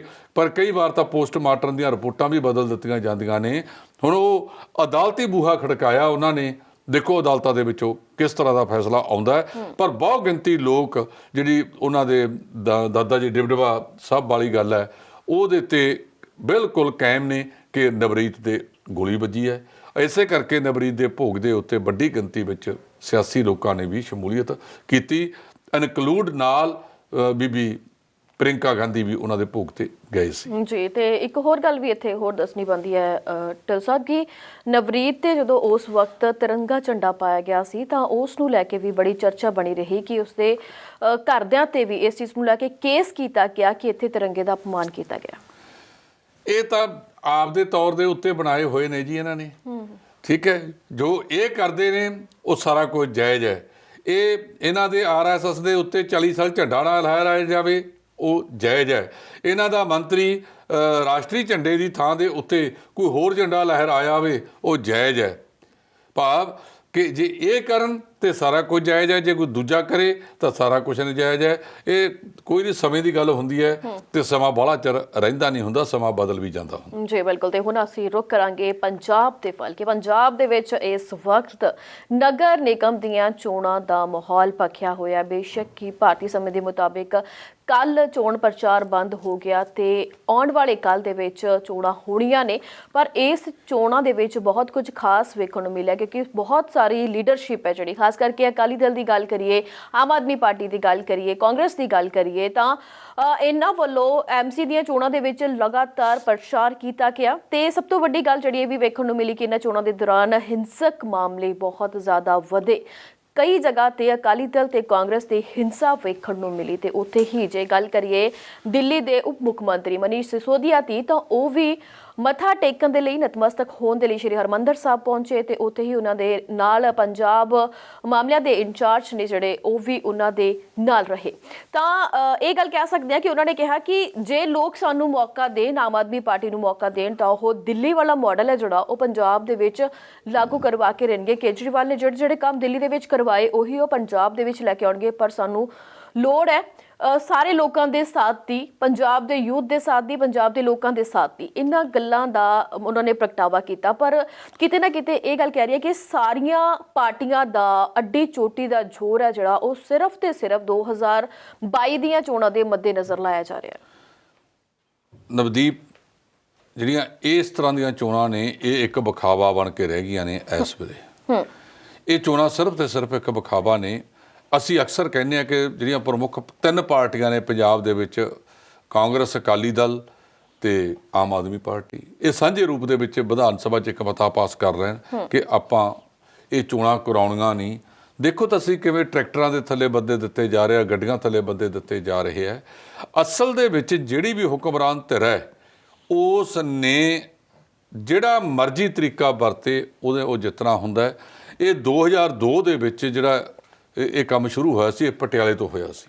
ਸਭ ਤੋਂ ਪਹਿਲਾਂ ਪਟਿਆਲਾ, ਫਿਰ ਰਾਜਪੁਰਾ, ਉਸ ਤੋਂ ਬਾਅਦ ਜਿਹੜੀ ਉਹਨਾਂ ਦੀ 21 ਦੀ 31 ਪਾਈ ਅਕਾਲੀਆਂ ਨੇ, ਫਿਰ ਅਗਲੀ ਵਾਰੀ 51 ਪਾਤੀ। ਹੁਣ ਕਾਂਗਰਸੀ 101 ਪਾਉਣ ਨੂੰ ਫਿਰਦੇ ਨੇ। ਇਹਨੂੰ ਰੋਕਿਆ ਜਾਣਾ ਚਾਹੀਦਾ ਸੀ। ਜੇ ਸਹੀ ਤਰੀਕੇ ਦੇ ਨਾਲ ਵੋਟਿੰਗ ਕਰਾਈ ਜਾਵੇ, ਇਹਦਾ ਸਰਕਾਰ ਤੇ ਕੋਈ ਅਸਰ ਤਾਂ ਨਹੀਂ ਪੈਣਾ। ਜੇ ਇਹਨੂੰ ਸਹੀ ਰੂਪ ਵਿੱਚ ਕਰਾਇਆ ਜਾਵੇ ਤਾਂ ਸਰਕਾਰ ਨੂੰ ਪਤਾ ਲੱਗ ਸਕਦਾ ਹੈ ਕਿ ਲੋਕਾਂ ਦੀ ਨਬਜ਼ ਕਿੱਥੇ ਜੇ ਖੜੀ ਹੈ।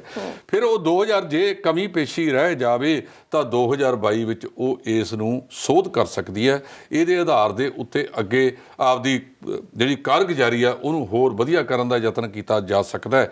ਪਰ ਤੁਹਾਨੂੰ ਸਾਰਿਆਂ ਨੂੰ ਪਤਾ ਹੈਗਾ, ਹਰ ਥਾਂ ਤੇ ਖਦਸ਼ੇ ਪ੍ਰਗਟਾਏ ਜਾ ਰਹੇ ਨੇ। ਕਈਆਂ ਨੇ ਤਾਂ ਪਹਿਲਾਂ ਹੀ ਕਹਿਤਾ, ਬਹੁਤ ਸਾਰੇ ਲੋਕ ਤਾਂ ਇਹਨਾਂ ਚੋਣਾਂ ਦੇ ਨੇੜੇ ਹੀ ਨਹੀਂ ਜਾਂਦੇ ਕਿ ਇੱਥੇ ਜੋ ਕੁਝ ਵਾਪਰਨਾ ਉਹ ਪਤਾ ਹੈ। ਕਿਵੇਂ ਮਤਲਬ ਔਰਤਾਂ ਦੇ ਨਾਲ ਹੱਥੋਂ ਪਾਈ ਹੁੰਦੀ ਹੈ। ਅੱਜ ਜਿਹੜੀ ਸਰਕਾਰ ਵਾਲੇ ਕਹਿ ਰਹੇ ਨੇ, ਦੋਸ਼ ਲਾ ਰਹੇ ਨੇ, ਕਈ ਵਾਰੀ ਤਾਂ ਹਾਸੋ ਹੀ ਨਾ ਆਉਂਦਾ ਹੈ ਕਿ ਜਦੋਂ ਤੁਸੀਂ ਕੀਤਾ ਸੀਗਾ ਉਦੋਂ ਕੀ ਕੁਝ ਨਹੀਂ ਸੀ ਵਾਪਰਿਆ। ਕੋਈ ਹੱਦਾਂ ਬੰਨੇ 'ਚ ਰਹਿਣਾ ਚਾਹੀਦਾ।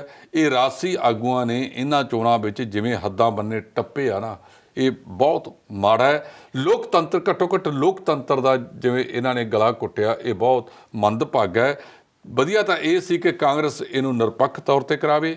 ਅਸੀਂ ਅੱਜ ਵੀ ਕਹਿੰਦੇ ਹਾਂ ਕਿ ਇਹਨੂੰ ਬਿਲਕੁਲ ਨਿਰਪੱਖ ਕਰਾਇਆ ਜਾਵੇ ਔਰ ਕਾਂਗਰਸ ਨੂੰ ਪਤਾ ਲੱਗ ਜਾਏਗਾ ਕਿ 4 ਸਾਲਾਂ ਦੇ ਵਿੱਚ ਲੋਕ ਕਿੰਨਾ ਕੁ ਉਹਨਾਂ ਨੀਤੀਆਂ ਤੋਂ ਖੁਸ਼ ਨੇ।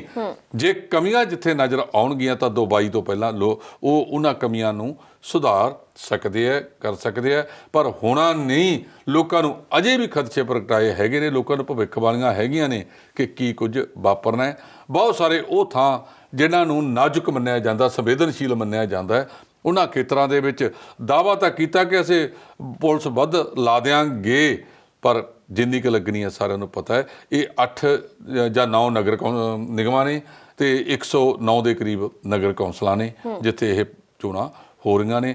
ਚੋਣ ਪ੍ਰਚਾਰ ਬੰਦ ਹੋ ਗਿਆ। ਕੱਲ੍ਹ ਨੂੰ ਵੋਟਾਂ ਪੈਣਗੀਆਂ ਤੇ 17 ਤਰੀਕ ਨੂੰ ਇਹਦੇ ਨਤੀਜੇ ਆਉਣਗੇ। ਜੀ ਬਿਲਕੁਲ। ਤੇ ਉੱਥੇ ਹੀ ਜੇ ਗੱਲ ਕੀਤੀ ਜਾਵੇ ਬੀਜੇਪੀ ਦੀ, ਤਾਂ ਬੀਜੇਪੀ ਨੂੰ ਪਹਿਲੀ ਗੱਲ ਤਾਂ ਪੰਜਾਬ ਦੇ ਵਿੱਚ ਉਮੀਦਵਾਰ ਹੀ ਨਹੀਂ ਮਿਲੇ। ਜਿੱਥੇ ਵੀ ਮਿਲੇ ਤਾਂ ਉਹ ਆਪੇ ਹੀ ਢਹਿ ਹੋ ਗਏ ਕਿਉਂਕਿ ਉਹਨਾਂ ਦਾ ਸਖਤ ਵਿਰੋਧ ਕੀਤਾ ਗਿਆ। ਬਹੁਤਾਂ ਦੀ ਤਾਂ ਜਿਹੜੀਆਂ ਬਾਈਟਸ ਵੀ ਸਾਹਮਣੇ ਆਈਆਂ, ਰੋਂਦੇ ਹੋਏ ਨਜ਼ਰ ਆਏ। ਤਾਂ ਉਹਨਾਂ ਨੇ ਕਿਹਾ ਕਿ ਸਾਡੀ ਪਾਰਟੀ ਸਾਡਾ ਹੀ ਸਾਥ ਨਹੀਂ ਦੇ ਰਹੀ। ਤਾਂ ਮੈਨੂੰ ਯਾਦ ਹੈ ਕਿ ਮੋਗਾ ਤੋਂ ਇੱਕ ਸਾਡੇ ਕੋਲੇ ਖਬਰ ਆਈ ਸੀ ਜਿਸ ਦੇ ਵਿੱਚ ਬੀਬੀ ਰੋ ਕੇ ਗੱਲ ਕਹਿ ਰਹੀ ਸੀ ਕਿ ਸਾਡੀ ਜਿਹੜਾ ਬੀਜੇਪੀ ਪ੍ਰਧਾਨ ਹੈ ਉਹ ਸਾਡਾ ਸਾਥ ਨਹੀਂ ਦੇ ਰਿਹਾ। ਤੇ ਜਿੱਥੇ ਵੀ ਅਸੀਂ ਵੋਟਾਂ ਮੰਗਣ ਲਈ 4-5 ਜਾਣੇ ਜਾਂਦੇ ਆ ਤਾਂ ਉਦੋਂ ਸਾਨੂੰ ਬੀਬੀਆਂ ਕਹਿ ਦਿੰਦੀਆਂ ਨੇ ਕਿ ਤੁਸੀਂ ਕੀ ਕਰਦੇ ਫਿਰਦੇ ਹੋ, ਕਿਉਂਕਿ ਤੁਹਾਡੀ ਜਿਹੜੀ ਸੀਟ ਹੈ ਉਹ ਤਾਂ ਵਿਕ ਚੁੱਕੀ ਹੈ ਤੇ ਸਭ ਨੂੰ ਪਤਾ ਹੈ ਕਿ ਆਖਿਰਕਾਰ ਇਹਨਾਂ ਦੇ ਵਿੱਚ ਉਮੀਦਵਾਰ ਕਿਹੜਾ ਜਿੱਤੇਗਾ। ਤਾਂ ਇੱਦਾਂ ਦੀਆਂ ਬਹੁਤ ਸਾਰੀਆਂ ਗੱਲਾਂ ਨੇ ਜਿਹੜੀਆਂ ਨਿਕਲ ਕੇ ਸਾਹਮਣੇ ਆ ਰਹੀਆਂ ਨੇ। ਉੱਥੇ ਹੀ ਜੇ ਗੱਲ ਕੀਤੀ ਜਾਵੇ ਬੀਜੇਪੀ ਦੇ ਪੰਜਾਬ ਪ੍ਰਧਾਨ ਦੀ, ਤਾਂ ਉਹਨਾਂ ਦਾ ਲਗਾਤਾਰ ਵਿਰੋਧ ਹੋ ਰਿਹਾ। ਜਿੱਥੇ ਵੀ ਉਹ ਜਾਂਦੇ ਨੇ ਉਹਨਾਂ ਦਾ ਵਿਰੋਧ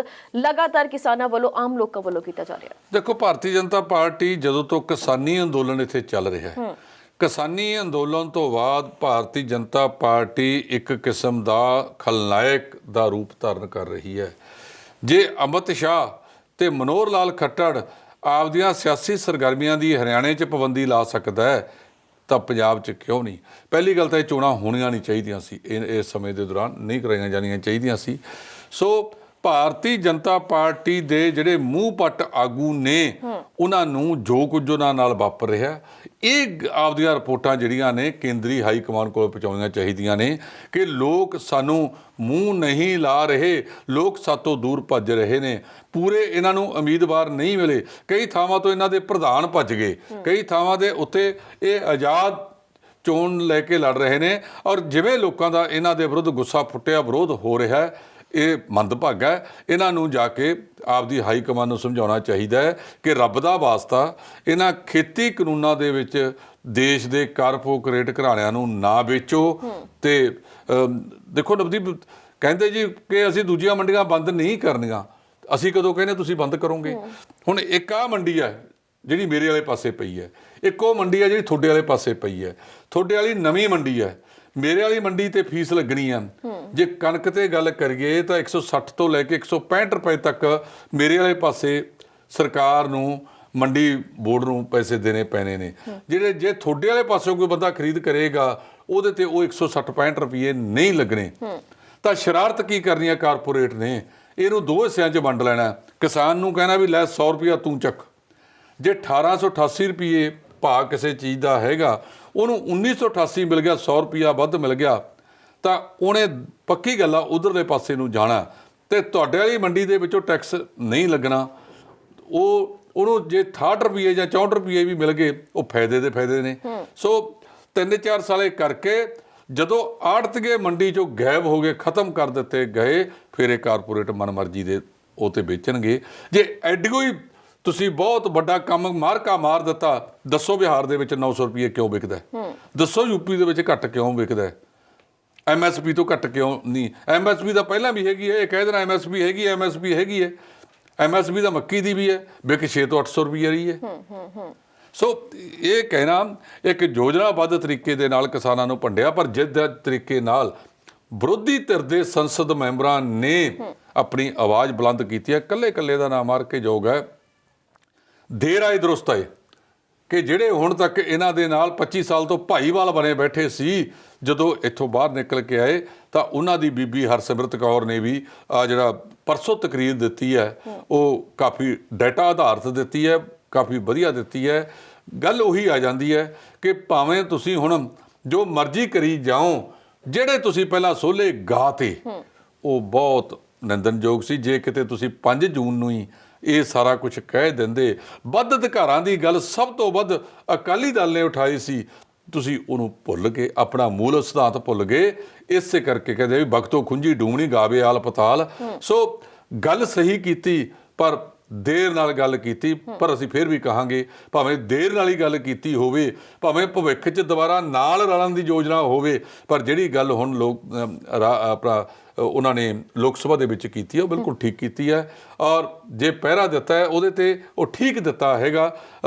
ਦੇਰ ਨਾਲ ਆਏ ਤਾਂ ਵੀ ਉਸ ਦਾ ਸਵਾਗਤ ਕਰਨਾ ਬਣਦਾ। ਜਿਹੜੀ ਗੱਲ ਉਹਨਾਂ ਨੇ ਕਹੀ ਹੈ, ਇਹ ਗੱਲ ਕਿਤੇ ਜਦੋਂ ਮੀਟਿੰਗ ਹੋਈ ਸੀ ਕੈਬਨਿਟ ਦੀ ਉਹਦੇ ਵਿੱਚ ਕਹਿ ਦਿੰਦੇ ਕਿ 2011 ਦੇ ਵਿੱਚ ਮੋਦੀ ਸਾਹਿਬ ਤੁਸੀਂ ਮੁੱਖ ਮੰਤਰੀ ਹੁੰਦਿਆਂ ਇੱਕ ਕਮੇਟੀ ਦੇ ਚੇਅਰਮੈਨ ਸੀ ਜਿਹਦੇ ਵਿੱਚ ਕਿਹਾ ਗਿਆ ਸੀ ਕਿ ਜਿਹੜੀ MSP ਹੈ ਇਹਨੂੰ ਕਾਨੂੰਨੀ ਸ਼ਕਲ ਦਿੱਤੀ ਜਾਵੇ, ਤੇ ਅੱਜ ਫਿਰ ਤੁਹਾਡੀ ਬਾਂਹ ਕਿਹਨੇ ਫੜੀ ਹੈ? ਜੀ ਬਿਲਕੁਲ। ਤੇ ਸਮਾਂ ਸਾਡੇ ਕੋਲ ਸਿਰਫ ਤੇ ਸਿਰਫ 1 ਮਿੰਟ ਦਾ ਹੀ ਰਹਿ ਗਿਆ, ਤੇ ਜਾਂਦੇ ਜਾਂਦੇ ਇੱਕ ਖਬਰ ਤੇ ਮਤਲਬ ਕਿ ਚਰਚਾ ਕਰਨੀ ਜ਼ਰੂਰ ਬਣਦੀ ਹੈ, ਕਿਉਂਕਿ ਕਪੜਿਆਂ ਦਾ ਦੌਰ ਲਗਾਤਾਰ ਜਾਰੀ ਹੈ। ਸਾਰੀਆਂ ਸਰਕਾਰਾਂ ਵੱਲੋਂ ਲਗਾਤਾਰ ਕਪੜੇ ਜਿਹੜੇ ਉਹ ਕੀਤੇ ਜਾ ਰਹੇ ਨੇ, ਤਾਂ ਖਾਸ ਕਰਕੇ ਇਸ ਵਕਤ ਜਿਹੜਾ ਕਪੜਾ ਜੱਗ ਜ਼ਾਹਿਰ ਹੋ ਰਿਹਾ ਉਹ ਸਾਰਾ ਗੜੀ ਸਰਾਂ ਦਾ ਹੋ ਰਿਹਾ, ਜਿਸ ਤੇ ਢੀਂਡਸਾ ਸਾਹਿਬ ਨੇ ਵੱਡੇ ਖੁਲਾਸੇ ਕੀਤੇ ਨੇ।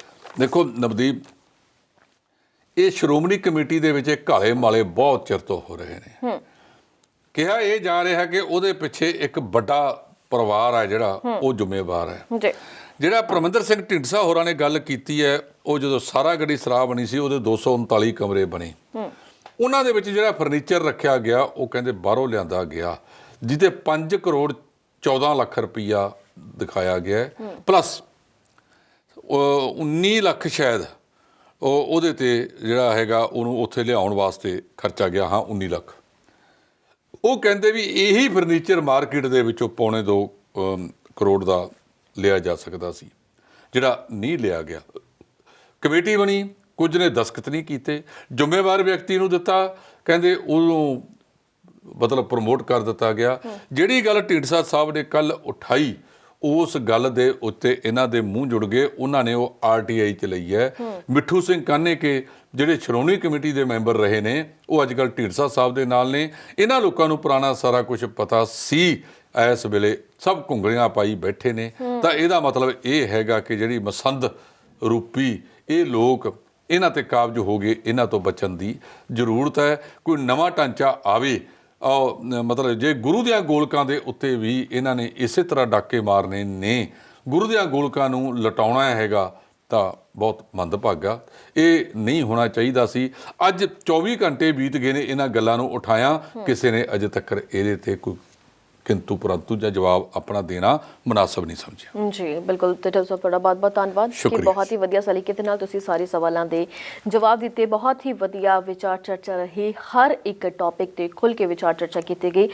ਤੁਹਾਡੇ ਇਸ ਪ੍ਰੋਗਰਾਮ ਬਾਰੇ ਕੀ ਵਿਚਾਰ ਹੋਣਗੇ ਉਹ ਵੀ ਤੁਸੀਂ ਸਾਨੂੰ ਜ਼ਰੂਰ ਦੱਸਣੇ ਨੇ। ਇਸ ਤੋਂ ਬਾਅਦ ਇਹ ਪ੍ਰੋਗਰਾਮ YouTube ਤੇ ਵੀ ਅਪਲੋਡ ਹੋਵੇਗਾ, Facebook ਤੇ ਵੀ ਹੋਵੇਗਾ। ਉੱਥੇ ਵੀ ਤੁਸੀਂ ਇਸ ਨੂੰ ਦੇਖ ਸਕਦੇ ਹੋ ਤੇ ਉੱਥੇ ਵੀ ਤੁਸੀਂ ਆਪਣੇ ਸਵਾਲ ਰੱਖ ਸਕਦੇ ਹੋ। ਅਸੀਂ ਤੁਹਾਨੂੰ ਉਹਨਾਂ ਸਵਾਲਾਂ ਦੇ ਜਵਾਬ ਜ਼ਰੂਰ ਦੇਵਾਂਗੇ। ਸੋ ਅੱਜ ਦੇ ਇਸ ਪ੍ਰੋਗਰਾਮ ਦੇ ਵਿੱਚ ਇੰਨਾ ਹੀ ਜੀ। ਮਿਲਾਂਗੇ ਆਪਾਂ ਅਗਲੇ ਹਫਤੇ ਫਿਰ ਤੋਂ ਪ੍ਰੋਗਰਾਮ ਵਾਰ ਸਤਵਾਰ ਦੇ ਵਿੱਚ। ਤਦ ਤੱਕ ਦੇ ਲਈ ਸਾਨੂੰ ਦਿਓ ਇਜਾਜ਼ਤ। ਸਤਿ ਸ਼੍ਰੀ ਅਕਾਲ। ਹੁਣ ਤੁਸੀਂ ਦੇਖ ਸਕਦੇ ਹੋ ਗਲੋਬਲ ਪੰਜਾਬ ਟੀਵੀ ਨੂੰ ਡਾਊਨਲੋਡ ਕਰੋ ਸਾਡੀ ਐਪ ਐਂਡਰੋਇਡ ਜਾਂ iOS ਤੇ ਫ੍ਰੀ ਵਿੱਚ, roku ਅਤੇ Amazon Fire TV ਤੇ ਜਾਂ Apple TV ਤੇ। ਨਾਲ ਹੀ ਦੇਖ ਸਕਦੇ ਹੋ ਲਾਈਵ ਸਟ੍ਰੀਮਿੰਗ www.globalpunjabtv.com ਤੇ।